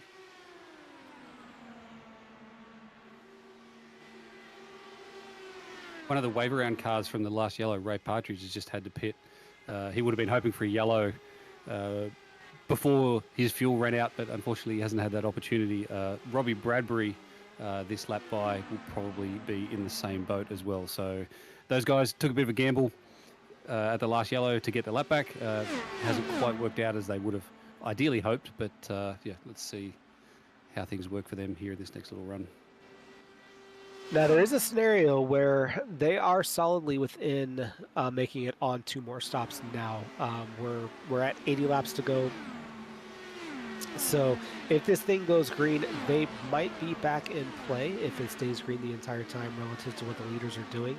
But again, you got to play the strategies, and unfortunately this is where they're at right now. So All we can do is wait to see the race unfold and enjoy the action that we're seeing, because the intensity is definitely picking up. Garen, you spoke to this earlier on when you first joined about how everybody was kind of just biding their time, being nice, minding their P's and Q's. But this mid-pack battles especially, this is the part of the race where you can't really save anymore. If you want to have a shot of winning this thing, you got to start getting some track position. I think two things lead to a bit of a change in the way that people race once you get past lap 100. In the major series, if you complete 50% of the race distance, you get championship points. So once you get to lap 100, a lot of people tick that box in their minds, and it's like, okay, well, now I'm assured to get points now. And then also, as they're now past halfway, it's the feeling of I'm starting to run out of time. I've got to get things done now. So yeah, the mentality and the approach to how people race starts to change, I think, once we get to this point. So yeah, I think that's starting to what we see in the middle of the pack. The people out front are still biding their time. They know that there's still a long way to go. But yeah, the people that are a bit further back, different story. Got a replay here.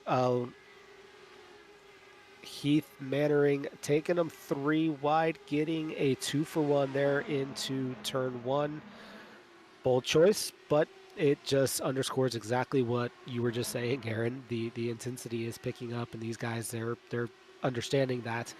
And again, if you're in the mid pack, you need to start working now to try to get yourself in a position if you want to win this race. So this race hasn't played out quite like we had initially thought in terms of the yellows, in terms of the long green flag runs in the middle portion. We've had quite a few of them, but I anticipate we're going to get more as this intensity just continues to ratchet up. And as the intensity goes up, as the laps wind down, the track is going to continue to deteriorate. Track temperature is going to go up. We talked about the marbles a second. And so these drivers are starting to get fatigued a little bit. This is a long race. They're sitting there holding the wheel for a while. Hands are cramping, shoulders are starting to feel a little stiff. But this is the point of the race where you're going to have to be at your best.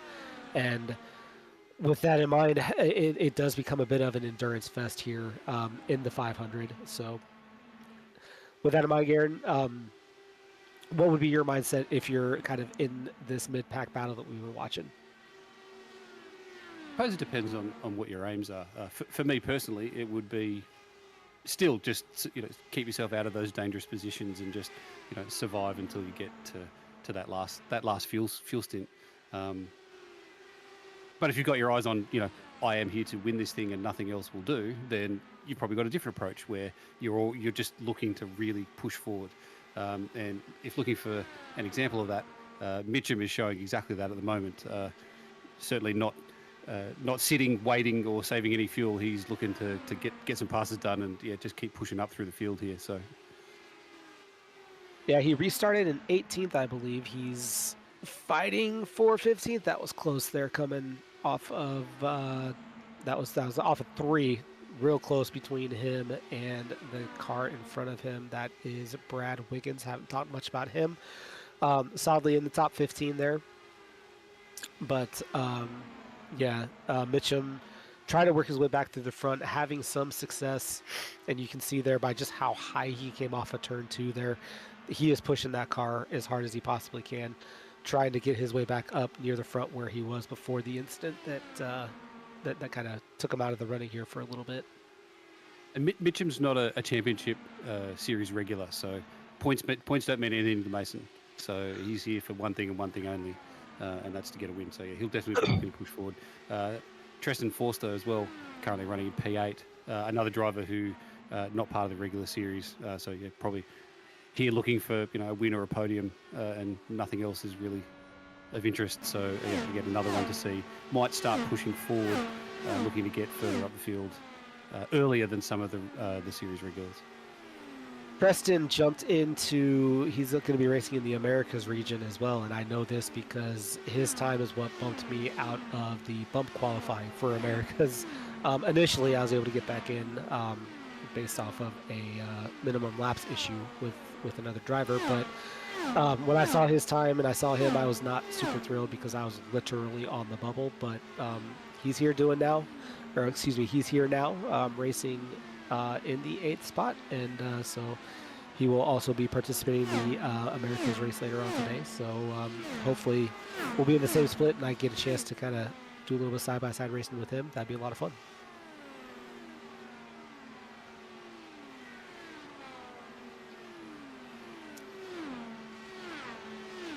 Drivers out of the race.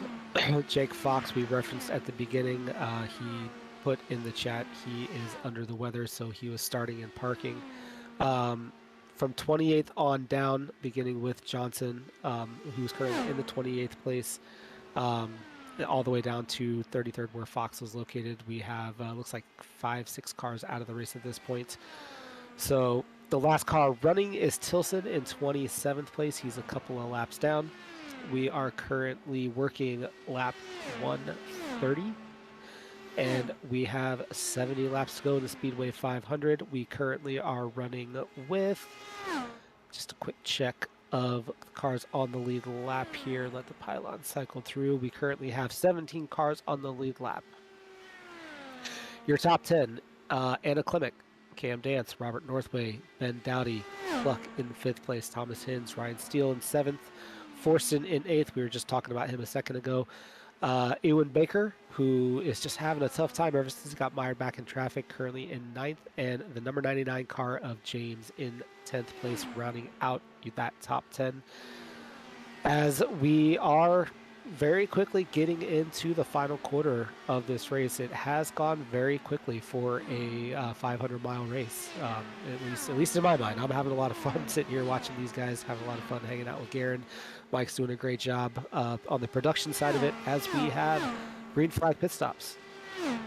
So this is the payoff that from the stop a couple of yellows ago that Ben took out of sequence from everybody else. So yeah, the others are probably still 10 laps away from needing to pit, but yeah, Ben has to get it done now and hopefully stay on the lead lap for his sake, and yeah, look to see where things end up on strategy. It's 69 laps to the end. That's certainly not doable on one more stop. So yeah, he'll be looking for some yellow, I think, to bring him back into line with everybody at some point. When he was up there leading, though, he was doing a great job. He kept some of the top drivers in the series at bay for a good little while. Got to be careful crossing that white line there. That is considered out of bounds if you go all the way across it. So got to be careful there, as we see immediately. I believe that's Dance right behind him, ducking down, trying to get a draft.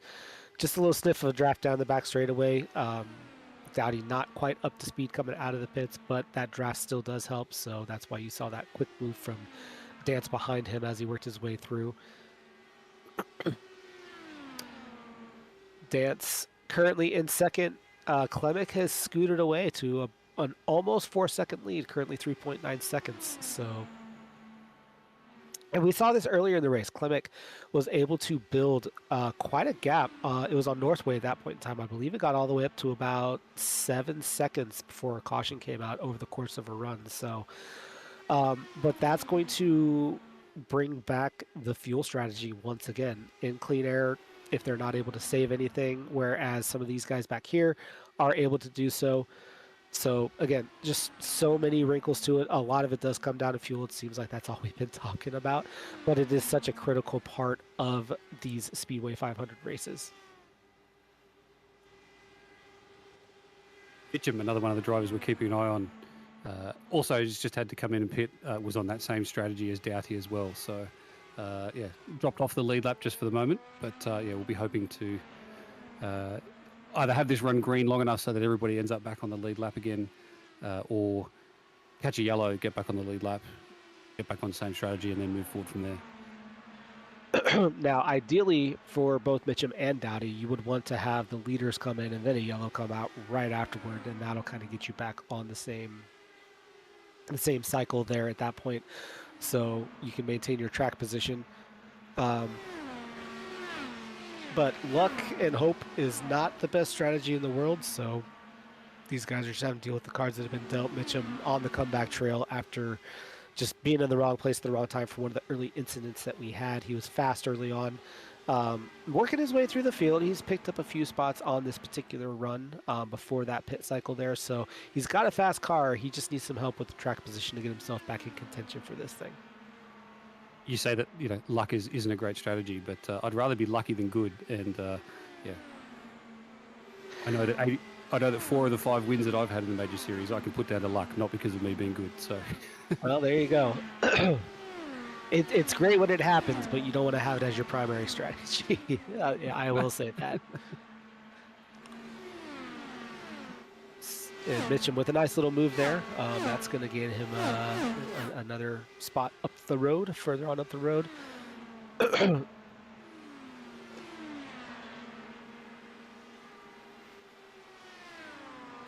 Good look at Ben Dowdy there, currently in the 16th position, fresh out of his pit stop. I'm curious to see where he's at on track relative to our leaders. If he is he is being scored at first. Yeah. Go ahead, Garen.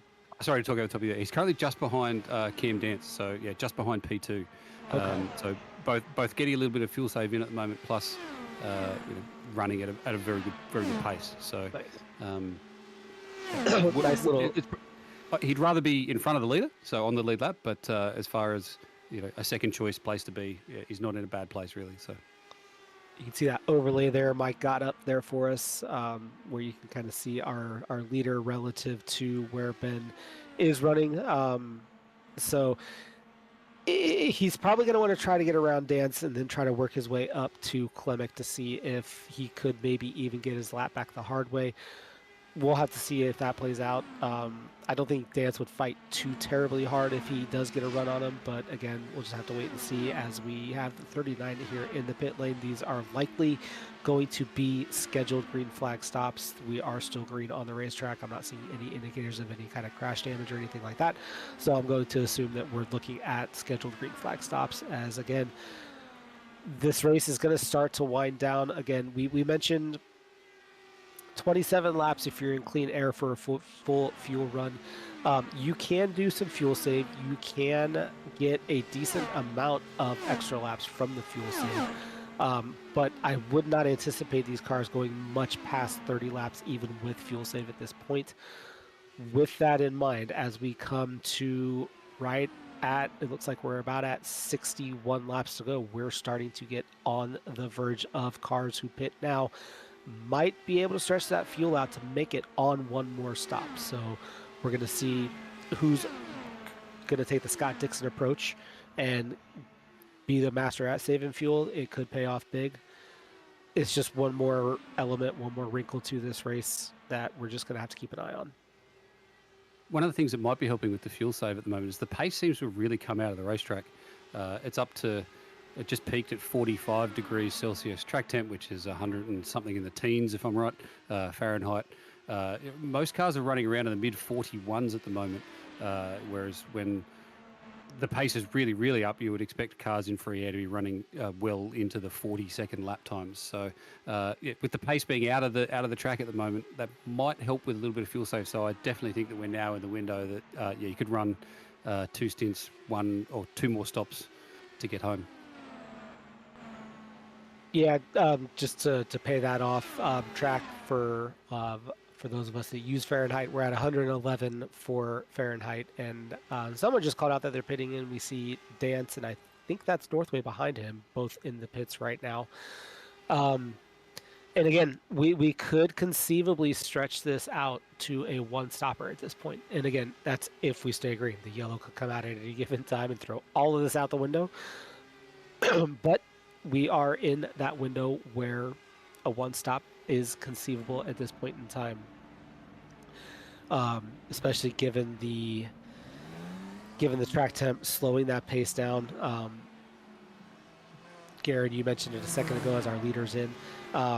We're up to 41-second lap time. That is a fairly slow pace for this race. That indicates a lot of off-throttle time into the corners, which also, of course, it saves fuel. So, again, can't wait to see how it plays out. We're just going to have to be patient and wait and see. We have a lot. Oh, we have a guy in the wall in the back on as pit road comes in. Someone glanced off the wall pretty hard. And if that is the 31 of Phil King, I believe, that we're watching right now. Yeah, it is. This is going to be a scenario. I referenced it earlier. Those cold brakes, they've been out there, haven't been touched. And as you come to the pit lane, you're trying to get to the inside wall, just like King did here. He may have just misjudged it a little bit.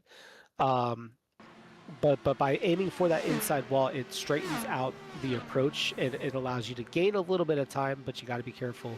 Real easy to misjudge. That wall does kind of jut out sharply as you approach it. So unfortunately for him, he did kind of mistime that. He's likely going to be using a fast repair for that. He's currently in the 16th position, coming back out on track now. And he is going to be trying to see if he's on the lead lap or if he's going to be a lap down. He's currently 1 lap down, but he should cycle back through to the lead lap once the leaders cycle through and complete this cycle. And speaking of, Mannering and Wiggins are in. They had inherited the lead through this cycle, but they are in the pits now. That's going to complete this green flag cycle. It's going to hand the lead back over to Anna Klimek, who we see here yet again. 71 laps led today. I believe that's the most laps out of anybody who has led. Northway is probably going to be the second in terms of laps led here in this race. He's currently down in 4th. So Luck is in 3rd, and then we have Dance there in 2nd. So 9 seconds behind our leader now is Robert Northway.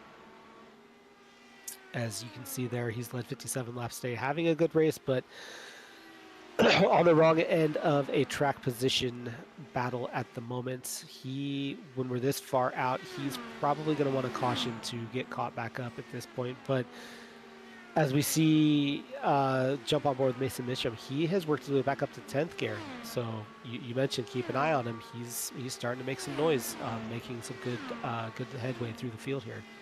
Yeah, grabbing my attention at the moment was that he just got into the top 10, and also Trenton Forston, who we mentioned earlier, just set his fastest lap of the race and is continuing to do essentially be the fastest driver on track. So yeah, those two back into the top 10, starting to make their move, and we're into go time now. So yeah, anybody that's found themselves, having some dramas through the race, now's the time where you've really got to push to try and make them back. If you're Klimek or Dance, you're probably hoping that this runs green to the end because of the gap and the lead that they've managed to establish over the rest of the field. But if this gets compressed again, you've got so many runners inside the top 10 that are going to feel like they've got a shot at it. That I think it could be gloves off here if we get everybody packed back up again one more time. And that gap that you just referenced for Klimek and Dance, that comes down to pit lane execution. You can gain a lot of time on that pit entry, stopping on your marks in the box every little bit. A tenth of a second equates to about 200 feet on the racetrack. So that's where that gap is coming from at this point. It's just better pit execution. So they know their pit stops here for this particular cycle.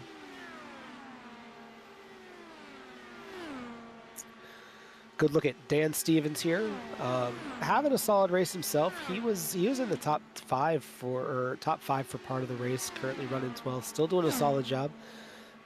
As we have a meatball flag for Tilson, we're still green, so that would indicate he had some kind of an issue where contact was made, but he's able to get it straightened out. He's going to have to come get that damage repaired. Stevens, one of the regulars here in the major series, again. We have, as we look on Tilson here, we may get a replay of what might have happened. He's still up to speed, so it's interesting that he has a meatball if he's still been up to speed here, as we're trying to figure out what happened here.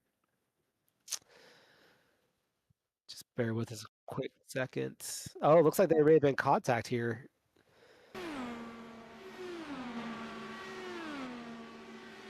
Yeah, he's racing, or he's side by side with Ewan Baker here, and I think we had some contact going into turn 1.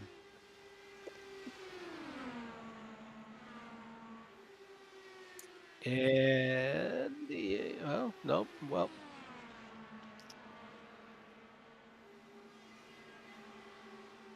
the Phantom Meatball flag. The Phantom Meatball flag. So that may have been a netcode situation, which is definitely unfortunate for him. Tilson having a bit of a rough race. Don C reached back out again. Thanks for the kind words. Hope you're enjoying the race as much as we are. It's been a lot of fun to watch so far. Been a lot of fun to talk about it. Been a lot of fun to have Garen along too. So appreciate you hanging out with us tonight. Well, I hope people are enjoying it. I'm not sure how good of a job I'm doing, but hey, it's good to do something different once in a while, right? Well, I'm still trying to figure this thing out. This is only my third broadcast, so I'm still trying to figure it out myself. So, for anybody out there listening, if you have criticism, I am all ears. Please send it my way because that's how you get better.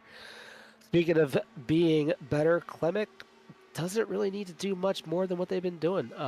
Still leading, kind of dominating this race, honestly, at this point in time.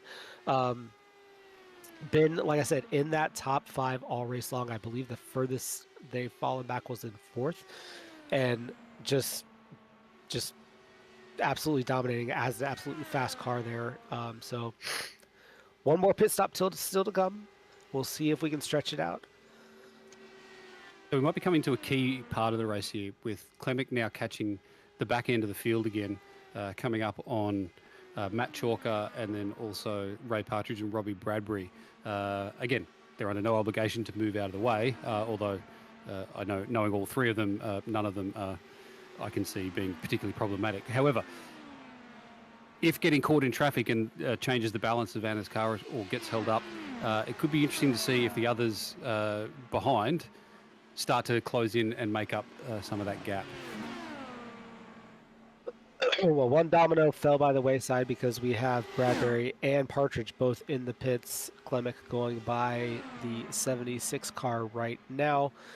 And just like that, the jeopardy I set up is all gone. So just like that.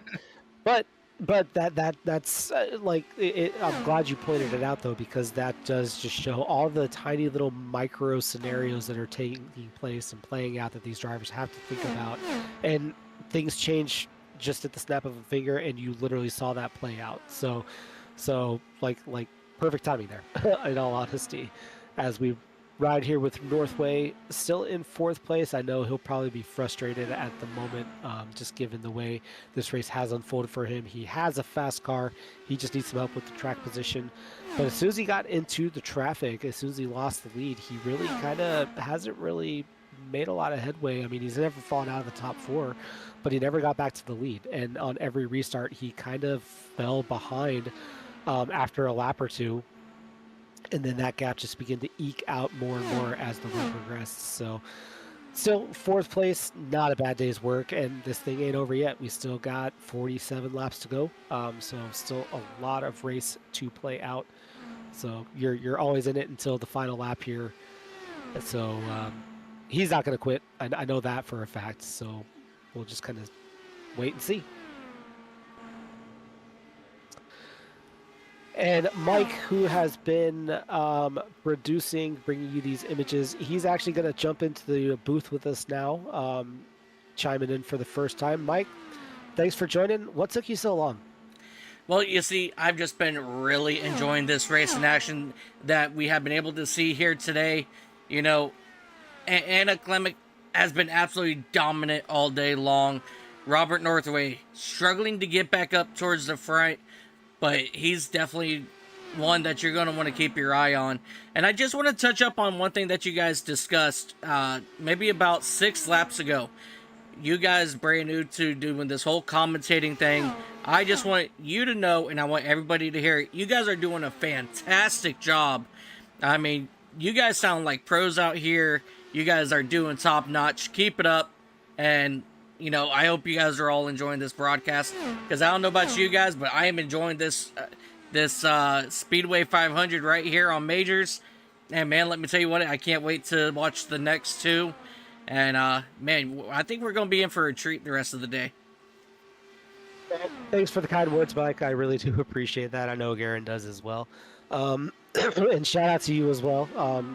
Fantastic job getting us these amazing images and replays, and I know you're super busy. You were sharing some of, before we came on the air, just how busy you have been. Would you care to share all of the races you have been producing over the last, I don't know, 24 hours, give or take? Yeah, so I actually totally forgot, that this set of races was this weekend, and I was talking with my team over at Epic Fails, and they're like, the Nürburgring 24 is this weekend. Heck yeah, sign me up. Let's not only do time slot 1, but we're going to also do time slot 3 and 2 total different car classes. And so I've been go since, Friday at 7 p.m. Or actually, technically, 7 p.m. when about the time we went green for time slot 1. At 8 o'clock, I jumped over to United Motorsports Association League. That they're doing a whole cool thing with, a quote-unquote career mode. They're doing like fake money and finances, all that other great stuff. So I'm a car owner over there. So I was helping out my team over there. And then I had a broadcast over on Sensational TV. Did 100 laps over at Homestead. Went to finish up that league race.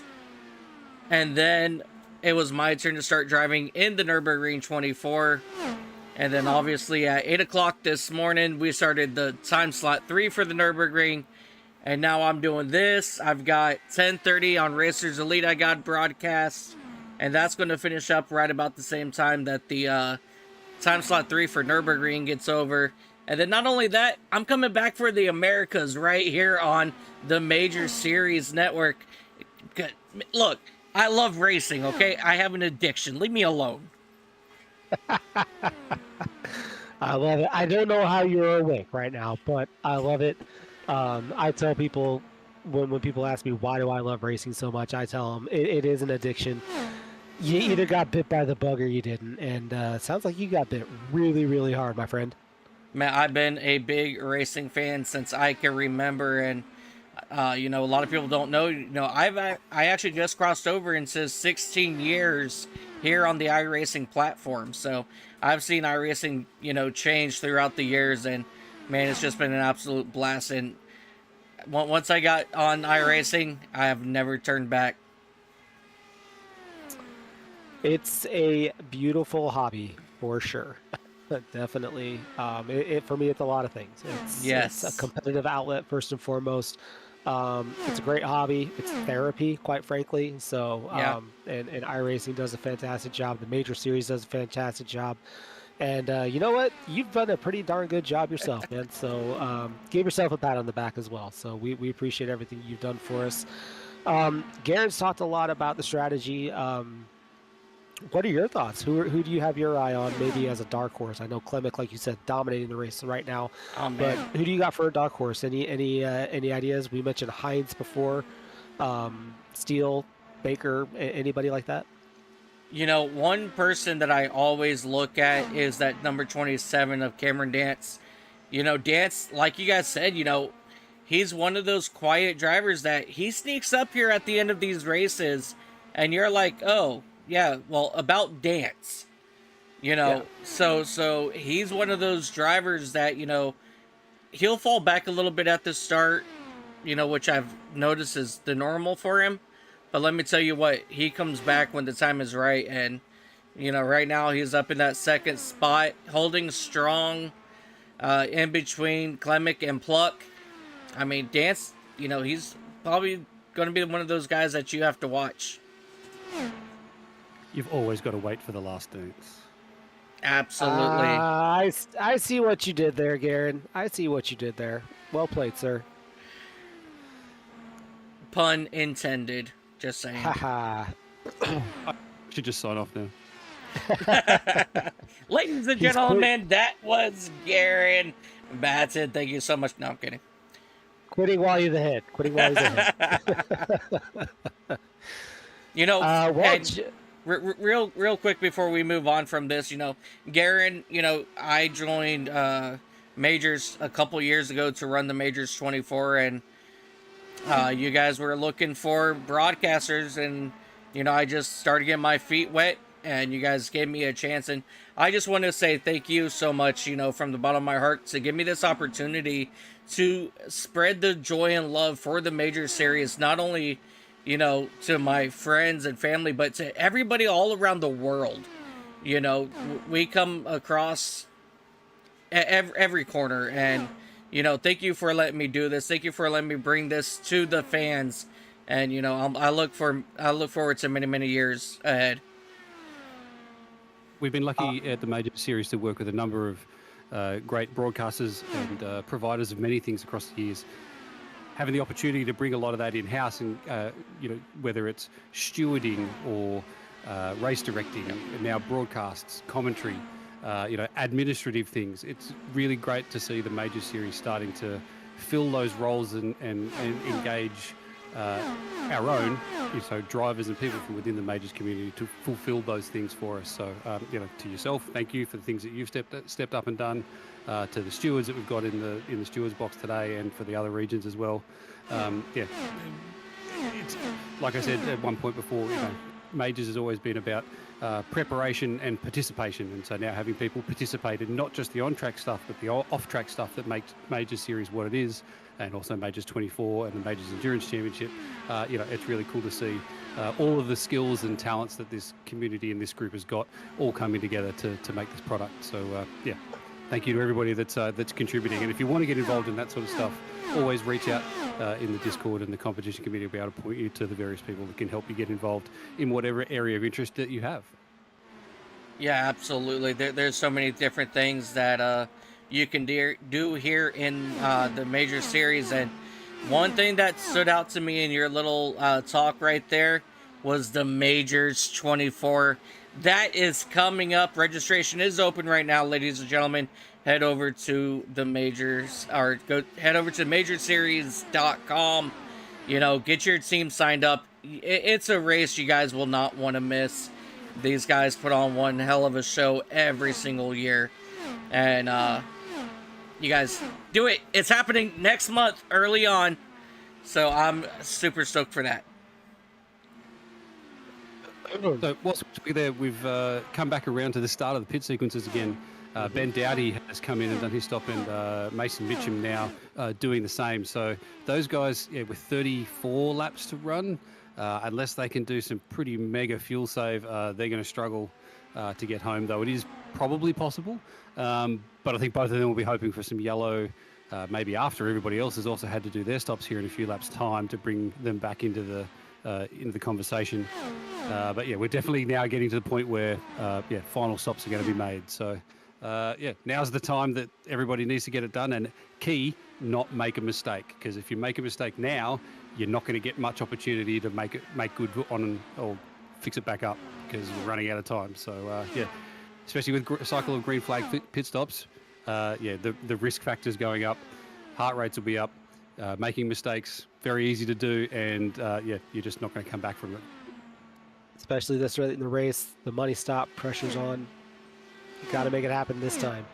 One thing that I noticed, our leader, Anna Klimek, 3 wide down the front straightaway about a lap or two ago, navigating lap traffic. And if you look ahead as we transition here on this particular camera view, there was a lot of lap traffic ahead of our race leader here.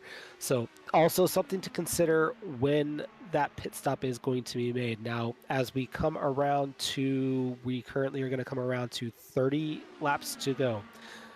That, to your point, Garen, is going to put us in a range where if you save some fuel, you can probably make it right now if you pit. Now, if I'm the leader, I stay out until my tank is dry, just because we have the track position, we're good to go. But at what point in this field do you think that you want to, as we see Clement going 3 wide again, at what point in this field, track position-wise, do you think you want to follow the last car to, or the first car to pit last doctrine? Like, are we thinking Northway in 4th, maybe even Thomas Hintz or Ryan Steele, somewhere around that range? I think now that we're in the range where you can run it wide open under green and make it home, you need to be coming in. Get it done now. Get yourself out of the position where, if there's already other cars that have stopped and a yellow comes out, they're going to cycle to the front in front of you. I think now's the moment. If you can only do 20 out of 29 laps, wide open under green, maybe you want to wait a lap or two. But as we see now, Cameron, first one to hit the pit lane, he knows he can get home from here. So yeah, I think now's the time, even under green, that you should be looking to pit. And Dance was Mike's dark horse just a couple minutes ago, so gonna have to definitely follow that. The final dominoes are starting to fall into place here. The track kind of has a green flag look to it right now. A lot of everybody's spread out, minding their P's and Q's, and Matthew Pluck also in the pits. So curious to see how long Klemek is going to stay out. Now, these guys that are pitting right now, they are going to have to do some fuel save to make it here. We saw early in the race, Northway in that clean air pitted 27 laps in, which is pretty standard for what we have found in our practices and so forth. So we're definitely in the window, but we're going to need some fuel save.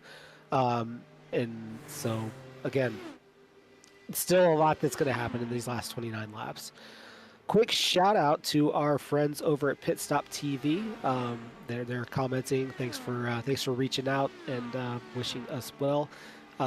They were a great partner of ours. You mentioned, Garen, talking about how we had some amazing broadcasting partners. The Pit Stop TV guys definitely will fall into that category. They were with us for a number of years. So thanks so much for reaching out to us here today.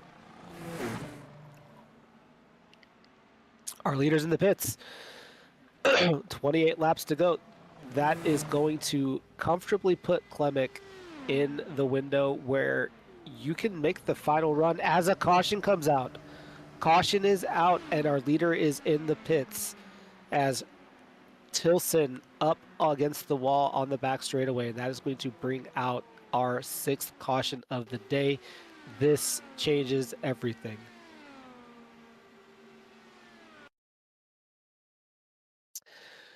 This is probably going to be a scenario where Tilson gets on that apron, car steps out, or they just get into the marbles, and it has put us under caution. So, what are we thinking, gentlemen? We're right in the middle of the tail end of a green flag pit stop sequence. So, what do we think is going to happen here now?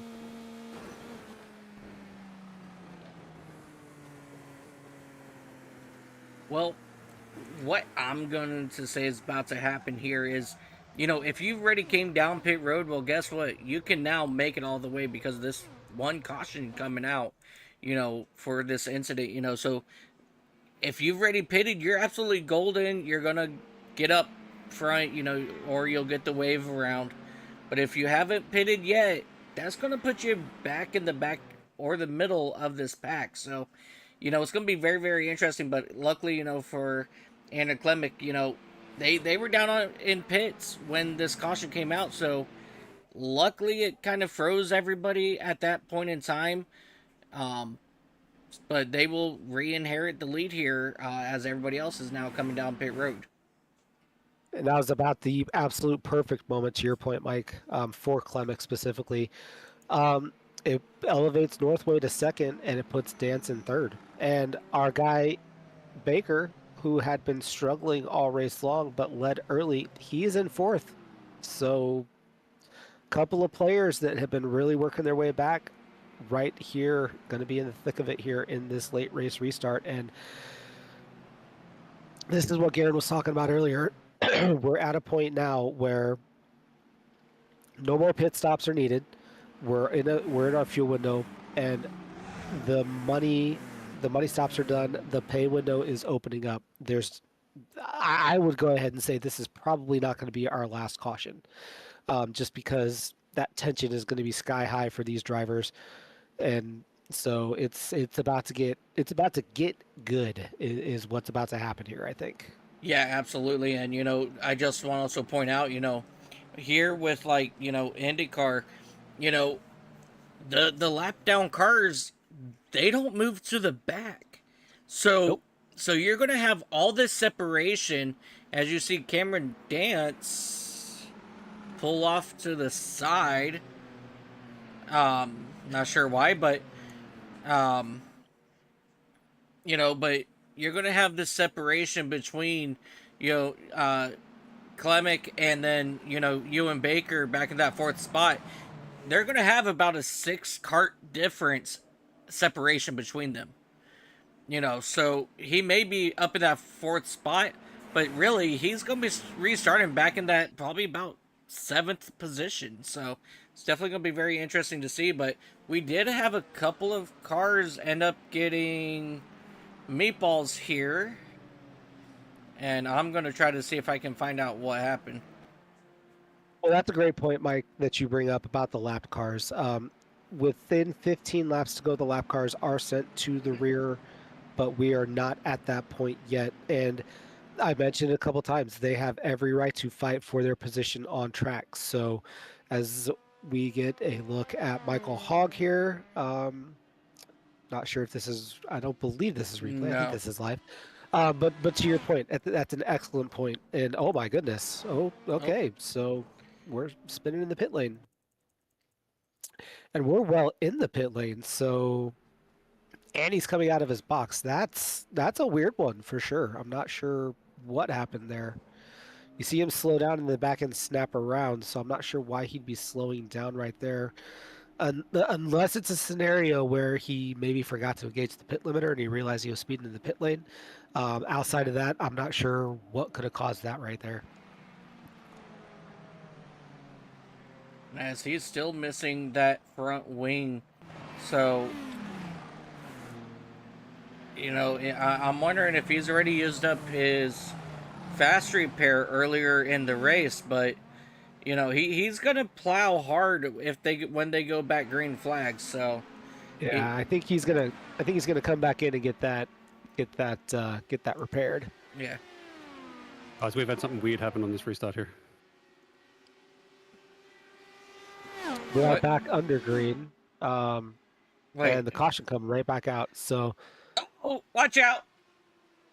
oh, and Northway almost got into the back of Clement. Caution's back out. I think we had a bit of a systematic issue here where the race went green before it was supposed to. Race control has thrown this caution manually. They were saying they were going to try to extend it. The race went green briefly. Now we're back under red. Garen's not live at the moment, I don't believe, but he did mention something weird happened, so he's probably ducking away to check on race control. But we're working to see if we can figure out what the sequence is here. But it does seem as though that they went green before they were supposed to. Nobody was lined up, so race control has actually thrown this caution. We're going to get them re-racked, and then we'll get back to racing here in just a few minutes. Yes, this is, unfortunately, here's the real truth of it.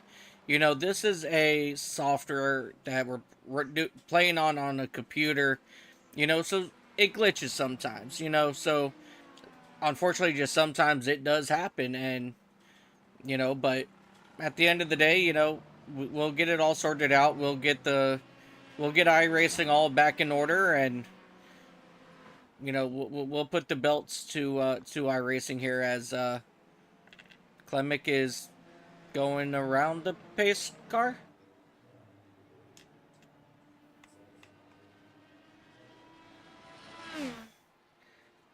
While everybody else is stuck behind the pace car. So Garen's actually ducked over into race control. We'll see if we can get him back with us here once we get it sorted out. But it looks like it's some kind of a scoring issue, Mike, is what I'm guessing here. So Anna Klemic has put a whole entire lap on the field. Ladies and gentlemen, what in a crazy race for Anna. Now they could just go on, kick their feet up, enjoy the rest of the race while they all do. No, I'm kidding. I mean, we've heard of dominance, but... Yeah, it looks like everybody's also getting a wave by at the moment as well. Yeah. This is almost looking, Mike, like a MEC style caution where they're going to be doing manual wave bys and Yes. they'll have to clear the black flags and the stewards are going to have their hands full here for a few minutes. Garen mentioned we do have live stewarding in the major series. Every single race, every single split has it. Yep. Just one of the many, many things that makes this series so special. And you can be a part of it. You just join the Major Series Discord. You can learn more there. There's some websites and some training, I believe, as well. If you want to come broadcast with us, come join us. We'd love to have you. And if you want to come race with us, we're always looking to add new drivers, so we would love to have you as well.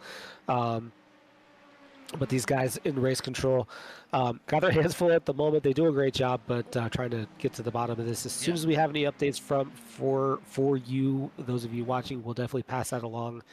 But I think it's just a scoring issue where basically everybody needs to do a wave around, and they're going to have to do that manually in the interest of fairness to all our competitors here. So I think we're getting close to getting squared away here, Mike. Yeah, absolutely. And, you know, before we get back underway, you mentioned MEC. Ladies and gentlemen, next Saturday, well, I guess technically this Saturday. Yes, sir. This Saturday. 9 a.m. Eastern, right here on the Major Series Network. MEC is coming back live at 9 a.m. Eastern for the Indy GP 4 hours. And that's going to be round number 4 for the Sud Speed MEC series. So you guys don't want to miss that. May 9th, 9 a.m. Eastern. And then you guys, May 31st, at the end of this month, we're going to go to round number 6, I believe, for the regional series, as we will tackle the 2 hours at the Glen. So a lot of really great racing for a major series this month alone. So you guys go to majorseries.com. You know, keep up with all of our, our socials. See when we go live, because we definitely want to see everybody there as we are getting ready to go green flag racing once again here at Indy. We're squared away. We are sorted out. Pace vehicle, duck it into the pit lane. Anna Klemek bringing them back down. Barney's waving that green flag, and we are back under green. Klemek immediately trying to break the draft from Northway behind them. Yeah, that is Northway, excuse me. Big gap for the top 2 to the field, the rest of the field. So big jump, excellent restart for both of those 2 lead drivers here, Matthew Pluck, Ewan Baker. Really curious to see if he can make anything happen here. We're coming down to money time here, guys. It's going to get real aggressive. We see here Baker making a move inside of Dance, looking for third. Dance fighting back on the outside. Previously in the race, Dance lets Baker through.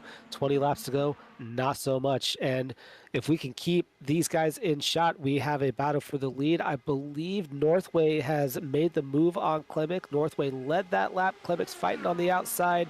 Northway on the inside. Northway's going to get through. As we have 19 laps to go, Northway back in the lead. This caution, obviously a great benefit to him, and we will see how he can hang on to the lead. When he led early on, he was able to maintain that lead, but there's a big difference between 19 laps to go and 180 laps to go. So we're going to see, really for the first time today, that snake effect. Drivers ducking to the inside line. Klemek with a run, but I don't think it's going to be enough. Nope, Northway's going to hold station here.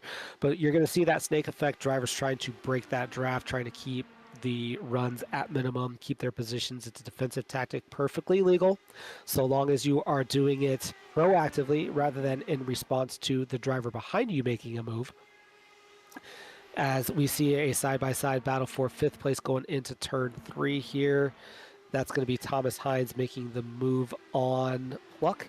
Steele right behind them there, still holding that 7th spot. He's been there for a good portion of this race. Real solid day for him. As it looks like Klemek has another run for the lead, and we're going to see a lot of these swapping positions. Cars coming and going, especially here for the top 4, 5, 6 spots or so. Northway still leading. Klemek right in his wheel tracks there. And we're at the point of the race where you do want to lead. Garen was talking about there's a stretch of the race where nobody wanted to lead. No, not now, you do want to. But because of the way these runs are generated, you're seeing it lap after lap. Whether you actually take that run to try to gain position or not, the runs are there.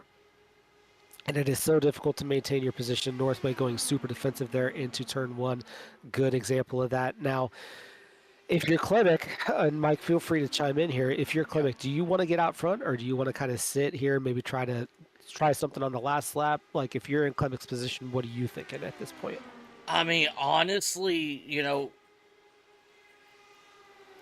this one's like a little bit, different, because if you think about, drafting at Daytona, as we see Clint Day in that number 28 machine, kind of disappeared off the track there. Going to go back here real quick, take a look and see what happened.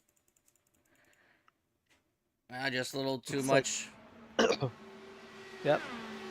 Exit turn two has been calamity corner today for sure. Caught a lot of these drivers out. So easy to do. That wall comes at you in a hurry when you exit turn one. Yeah, for sure. And, but back to what I was saying, unlike Daytona, Talladega, at those super speedways for NASCAR, you don't really want to be out front on that final lap because, well, you're a sitting duck. But here, it can be one of two different ways, as you see Klimek trying to work that outside lane as they went through turns 1 and 2 there. But here with this kind of style of racing, it's more beneficial, in my personal opinion, to be out front as the leader because you do get to control that air. You get to control the movement of, the driver behind you going down these long straights. And right now Northway is doing just that, breaking that air from Klimek, forcing Klimek to try to make moves that they possibly really don't want to make a move. But Klimek at the same time, they're playing it smart because, if you can get, a quote unquote run on that outside and do a fake, get Northway to possibly try to make a block to the high side, then get down underneath. So for me personally here, I'd rather be that front leader.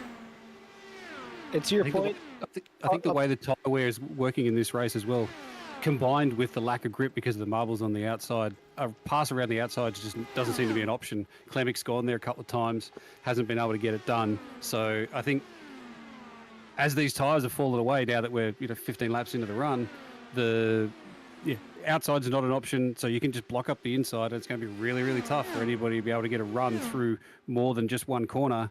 And I think the front's the place to be right now. And to both of your guys' point, Garen, welcome back. I know you had to step away for the race control. We want to talk about that for a second. But to both of your guys' point, when Northway had the lead earlier in this race, he was able to stretch that lead out quite a bit and able to maintain it. And that was kind of seemingly at ease without even really having to defend this. And you can see the run is still getting generated as we're riding on board with the Klimek. You can see that distance shrinking, but it's just not quite enough. Northway positioning his car perfectly. For now, again, Klimek maybe just biding their time here, but a lot still to come. This is going to be a fascinating battle to see how it unfolds. Very quickly, Garen, we had a bit of a kerfluffle there on that last caution. I know you stepped away to assist with race control. Can you give us just a quick rundown about what was going on there?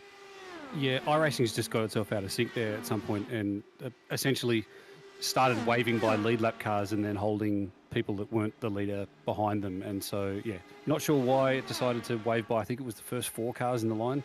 iRace, so the stewards have stepped in, thrown the caution again manually, got everything sorted out there, had to sort of wave the entire field by to get everything, back in order and then sort of go again. So, one of those little oddities that we come up with the software every once in a while. So, yeah. Well, that's what Mike said. It's software. It glitches out every once in a while, but that's why we have live race stewards. We had a chance to talk about that for a minute under that extended caution. So appreciate the job you guys are doing. Thanks for jumping back in here with us. And gentlemen, we have 10 laps to go. We're actually coming down to 9 laps to go.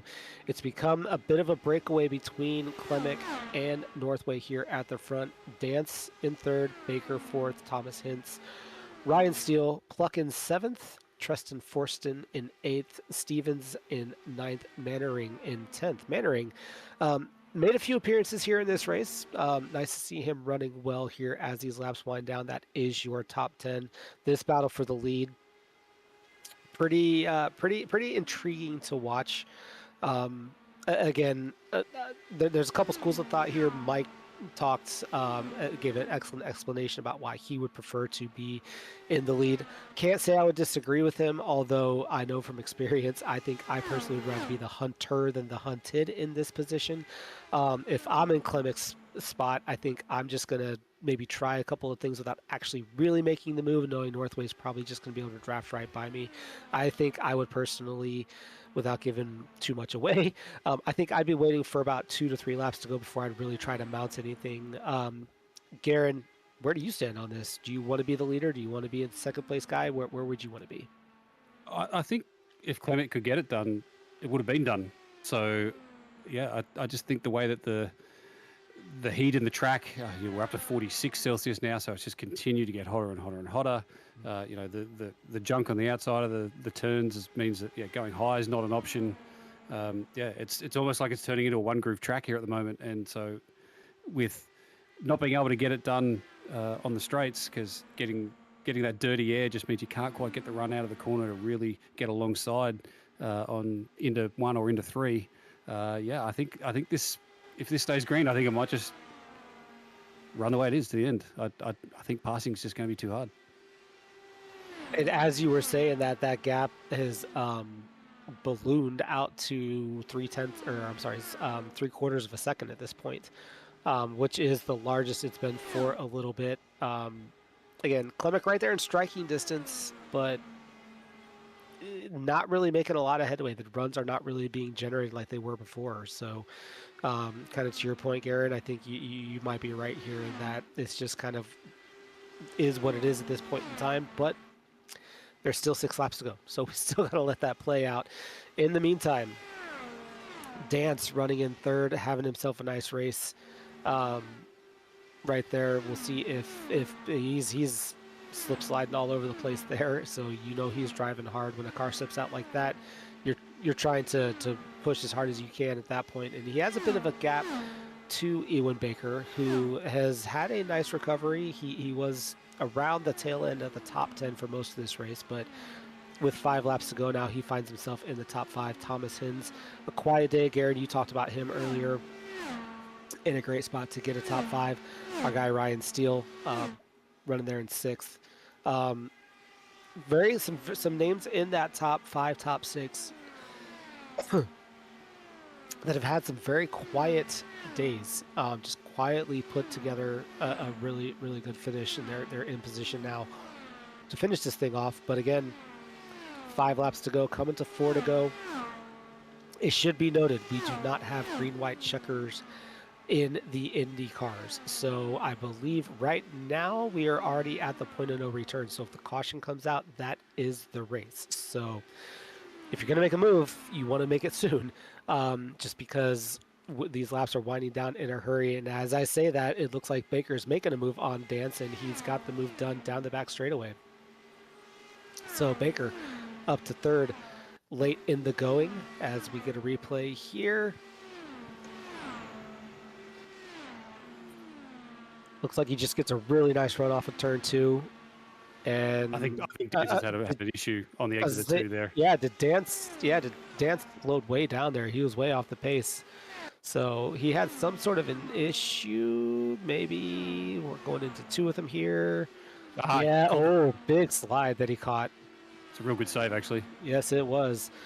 That may not look like much on the camera, but when you're doing 220, that's definitely a heart-raising moment. So now that Baker has gotten by Dance, does he have enough time to potentially run down Klemek? That gap's pretty long. It's about 3 seconds, so maybe a little bit out of reach as we check back in with Robert Northway, coming to 2 laps to go.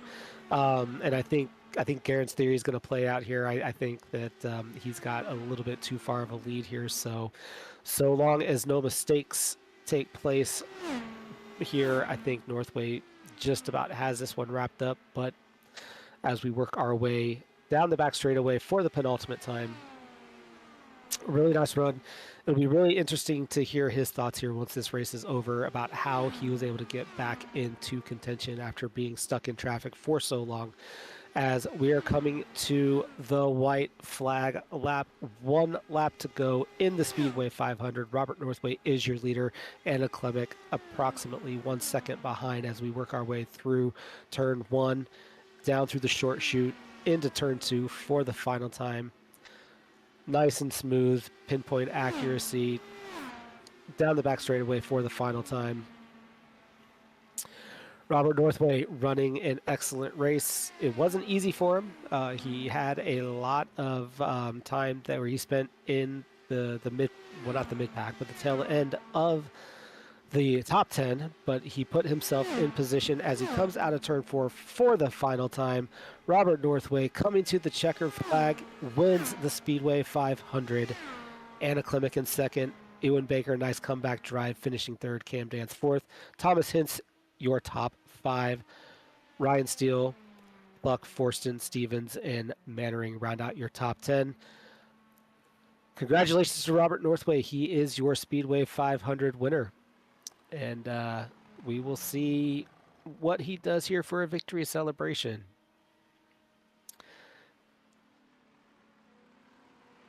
That was a fun race, gentlemen. Initial thoughts here now that right after the finish. Oh, front row was Northway and Klemick, and that's where they finished. Nothing really happened, right? Yeah, I mean, I didn't see any other race. I mean, Yeah. they went green for a lap and then they went to the checker. I don't know what happened. No, No, overall. I think the two of them have shown that you know, having the speed, you can make it work even if you do find yourself down in the field a little ways. I think as long as you didn't have one of those incidents that dropped you outside the top 10, if you had the pace, you could get it back to the front. So look, the fastest people won, and I suppose that's kind of what you hope, right? Yep. Yeah, overall. Well, I thought. Go ahead. Go ahead, Mike. I'm sorry. Yeah, overall, this race was absolutely fantastic. I mean, there was some really good racing, a lot of strategy that we thought was going to come into play that didn't come into play. So, it was just a very, on the edge of your seat experience. And if this right here proves what today's going to be all about, you guys come back for the European and Americas because, man, let me tell you what, I think we're going to be in for a fun day of racing. Couldn't agree with you more. I appreciate what you said too, Mike, about some of the strategies didn't play out, but that is the nature of this race. There's so many different variables that come into play. We kind of got to talk about all of them just because that's kind of what you got to do from the driver's seat. You got to be prepared. You have to have about 6 different scenarios, any one of which could come to pass, any one of which could turn on a dime. So a lot of proactive, a lot of reactive, a lot of preparation. Garen touched on it a few times here as we see Robert Northway doing the Polish victory lap, made famous by NASCAR's late great Alan Kowicki. So always cool to see that. Did a quick flick spin there at the yard of bricks, and he's just taken a second to enjoy the moment here, tasting his victory. We're going to see if we can get some of our drivers into the interview room as we begin to take a look at the race results here. Mike, you want to take it away for us with the rundown? Yeah, absolutely. I'll definitely do that. Your race winner, obviously, today, Kiwi Sim Racing's own Robert Northway. He will come home first, leading a whopping 76 laps here today. Anna Klemick will come home second. Ewan Baker will bring it home third after making a pass on the slidage from Cameron Dance, who will come home fourth. Thomas Hins will come home fifth. Ryan Steele sixth. Matthew Pluck will come home seventh. Tristan Forston will come home eighth. Dan Stevens ninth. And Heath Mannering will round out your top 10.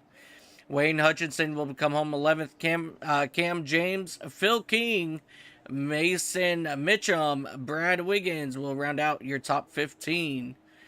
16th is going to be Dottie with Ray Partridge, Robbie Bradbury, Gav Barber, and Wayne Taylor rounding out your top 20 there. 21st, Stuart Elder, Matt Chalker, Matt Town, Michael Hogg, Martin. How do you say that? Martin Wall. Martin Wook will come home 25th. Clint Day, Craig Tillis, Adam Johnson, Paul McKenzie, Hayden Kirk will round out your top 30. And to round out your field, Rob Love, Jason Lottridge, and Jake Fox. Your hard charger will go to Phil King today, moved up 20 positions as we ran the Speedway 500 here. Most laps led comes from your second place driver, Anna Klemick, with leading 108 laps. Northway ran your fastest lap. And obviously, Northway, he was on your pole for today's race. So, what an incredible race, incredible results. Ladies and gentlemen, do we have anybody to talk to? We got drivers. All of our top 3 are ready to go. So we're going to get, we'll start with third place, Ewan Baker, get him in here, and then we'll speak with Anna Klemick, and then we'll wrap it up with Robert Northway. So, Mike, I'll let you do your thing to get him here in here, and we'll have a chat with him.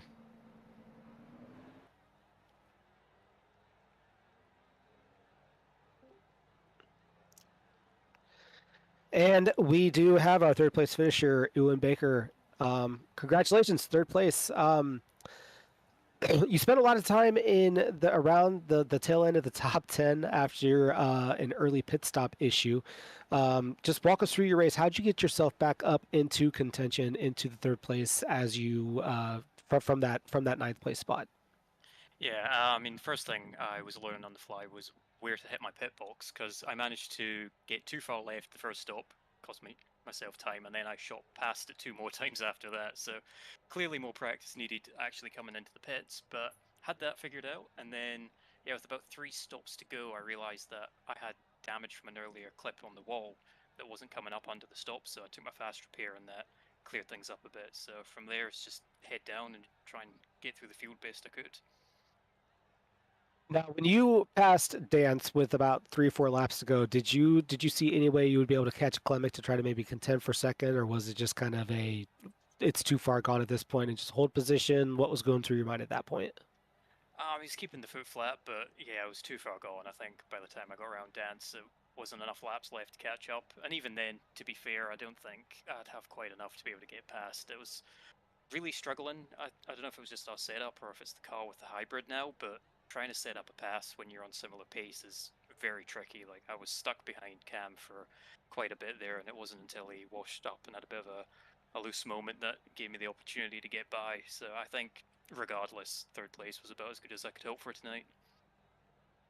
Drive, you overcame a lot of adversity, so it was a lot of fun to watch you through, especially on that last run. We were keeping an eye on it as the race progressed. So you had a lot of teammates out there. Anybody you want to shout out here before we let you go? Yeah, big thanks to the team at Kiwi Sim Racing, and especially Robert Northway. He puts in so much work every round into putting setups, especially the oval stuff, and as you can see, paid off very well for him. So yeah, massive shout out to him, and big thanks to our sponsors as well: Speed Nation, InspireNet, Paul McKenzie, Thailand, and also NZ Sim Racing. Awesome. Well, thanks Thanks so much for stopping by and for putting on such a great show. And we'll let you get out of here, get some rest, get some hydration, and we'll see you at the next one. Yeah, thank you very much. That was Ewan Baker, our third place finisher in today's race. We are being joined now by Anna Klemick, I believe. Anna, yes. Walk us through your race. For a little while there, it looked like you were dominating. You led the most laps, had to settle for second place. Just walk us through what it looked like from your perspective. Yeah, I know coming into this race, I think the first step was like looking. What I always do is look at always the aero configurations. So I knew that all the Kiwi Sim Racing group were running a no wicker strat. And watching from the practice, I kind of knew that they were just really pushy in the dirty air and such. So I kind of knew that my race was to initially was to like let Rob pretty much just burn off his fuel, and I was just like map 3 and 5 just saving fuel and just bide my time. And then once it all cycled around, and when I got to the lead, yeah, I knew that if I could hold off the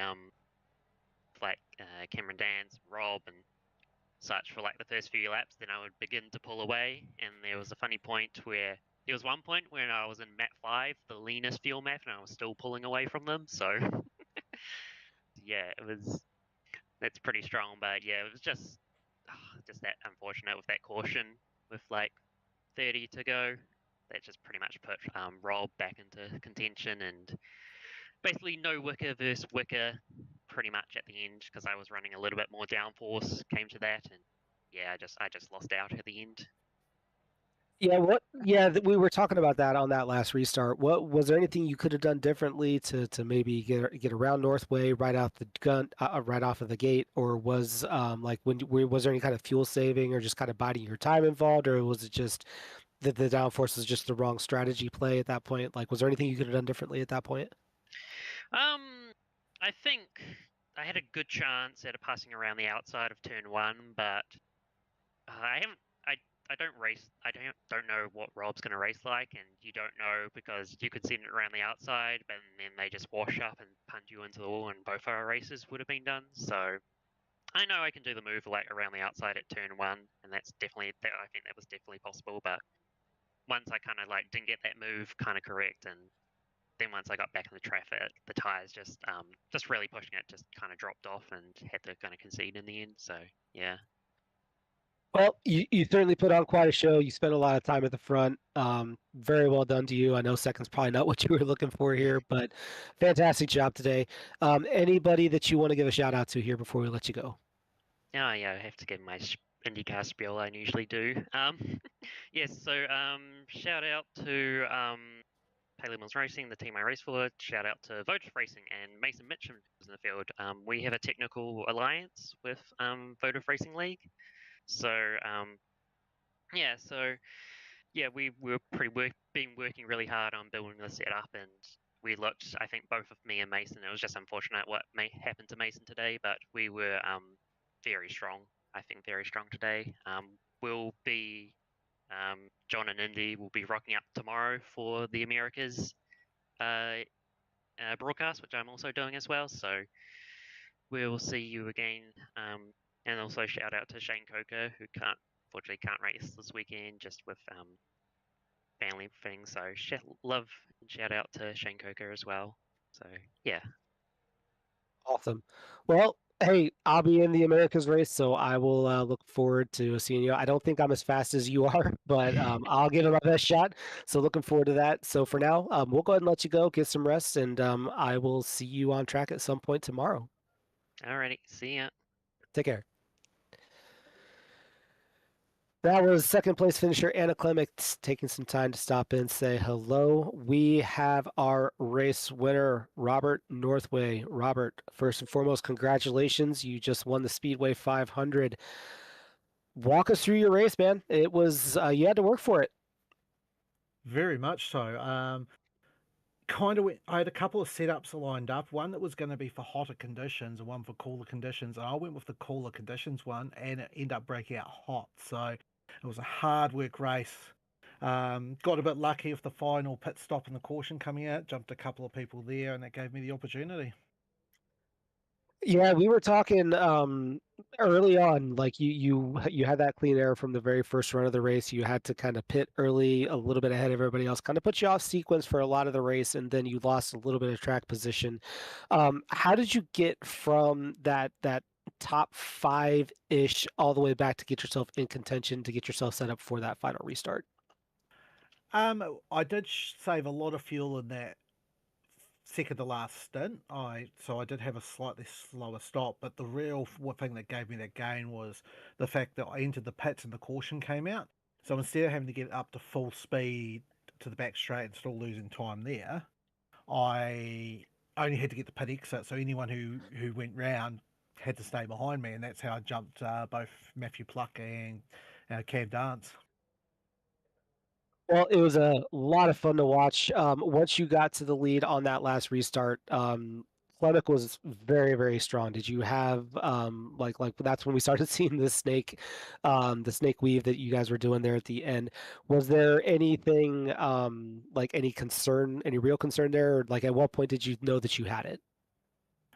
There was definitely concern. I knew she had a faster car than me, so I knew I had to fight like absolute hell to hang on to it.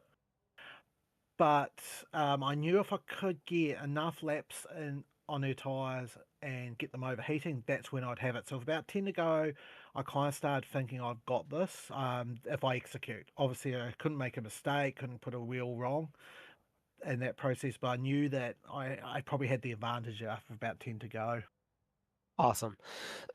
Last question for you, and this is the most important one. Everybody knows that the winner of the Indy 500 has to drink a bottle of milk. So my question to you, you gonna do that when you log off here? And if so, what type of milk is it gonna be?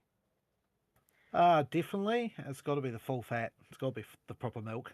My man. All right, I love it. That is the correct answer for the record. So, anybody that you want to shout out here, Robert, before we let you go? As always, the whole KSR team, they're a good bunch of blokes to race with.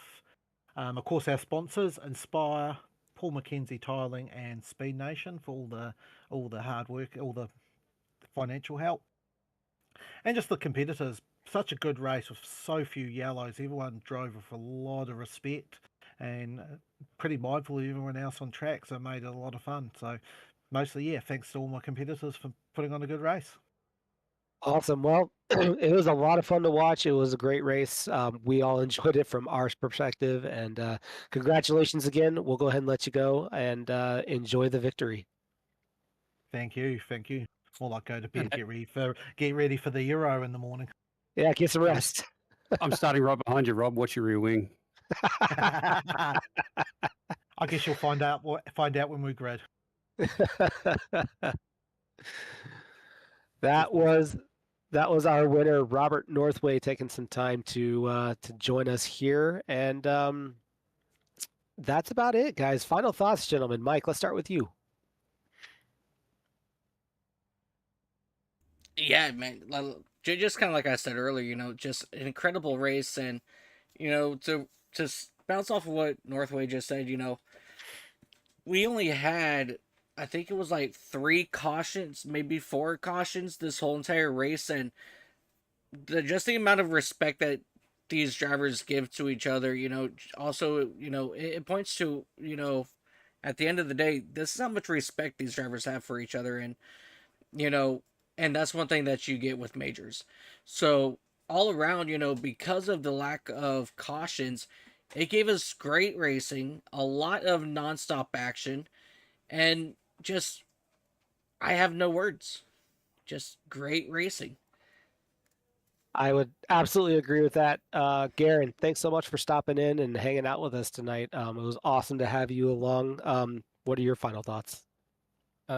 Yeah, no, thanks for letting me come and do this just for a bit of fun. I'm certainly not a commentator, but yeah, it's been good to do something a little different and see, how it works from this side of things. Also good to do some study for the Euro and the Americas races, which I'll be taking part in. So yeah, I've learnt a little bit, so see what I can apply. I certainly don't expect things to be easy, and I think it's going to be a very different Speedway 500 compared to the years past, where there was a lot of leapfrogging, and it was pretty easy to sort of draft up behind somebody and get around them. I don't think that's going to be the case this year, as was proven in this one, and I think the other regions will be the same. So, yeah, it'll be really interesting to see how the other races pan out. This one was really interesting. Well done to all of the Kiwi contingent that dominated this one. Yeah, we'll see how things go both in the other regions for this upcoming rounds in the international region as well. So yeah, congrats to the podium today, and yeah. Couldn't agree more. Well, gentlemen, this has been a lot of fun. Thanks so much for putting up with my antics, and this is an absolute blast. Thank you to all of those of you who tuned in. Hope you enjoyed it as much as we did. And on behalf of Mike and Garen, I'm Tim, We're going to go ahead and sign off, but we'll see you next time here on the Major Series. Make sure to check out the Euro and Euro and Americas regions coming up later on today. But for now, we'll see you next time.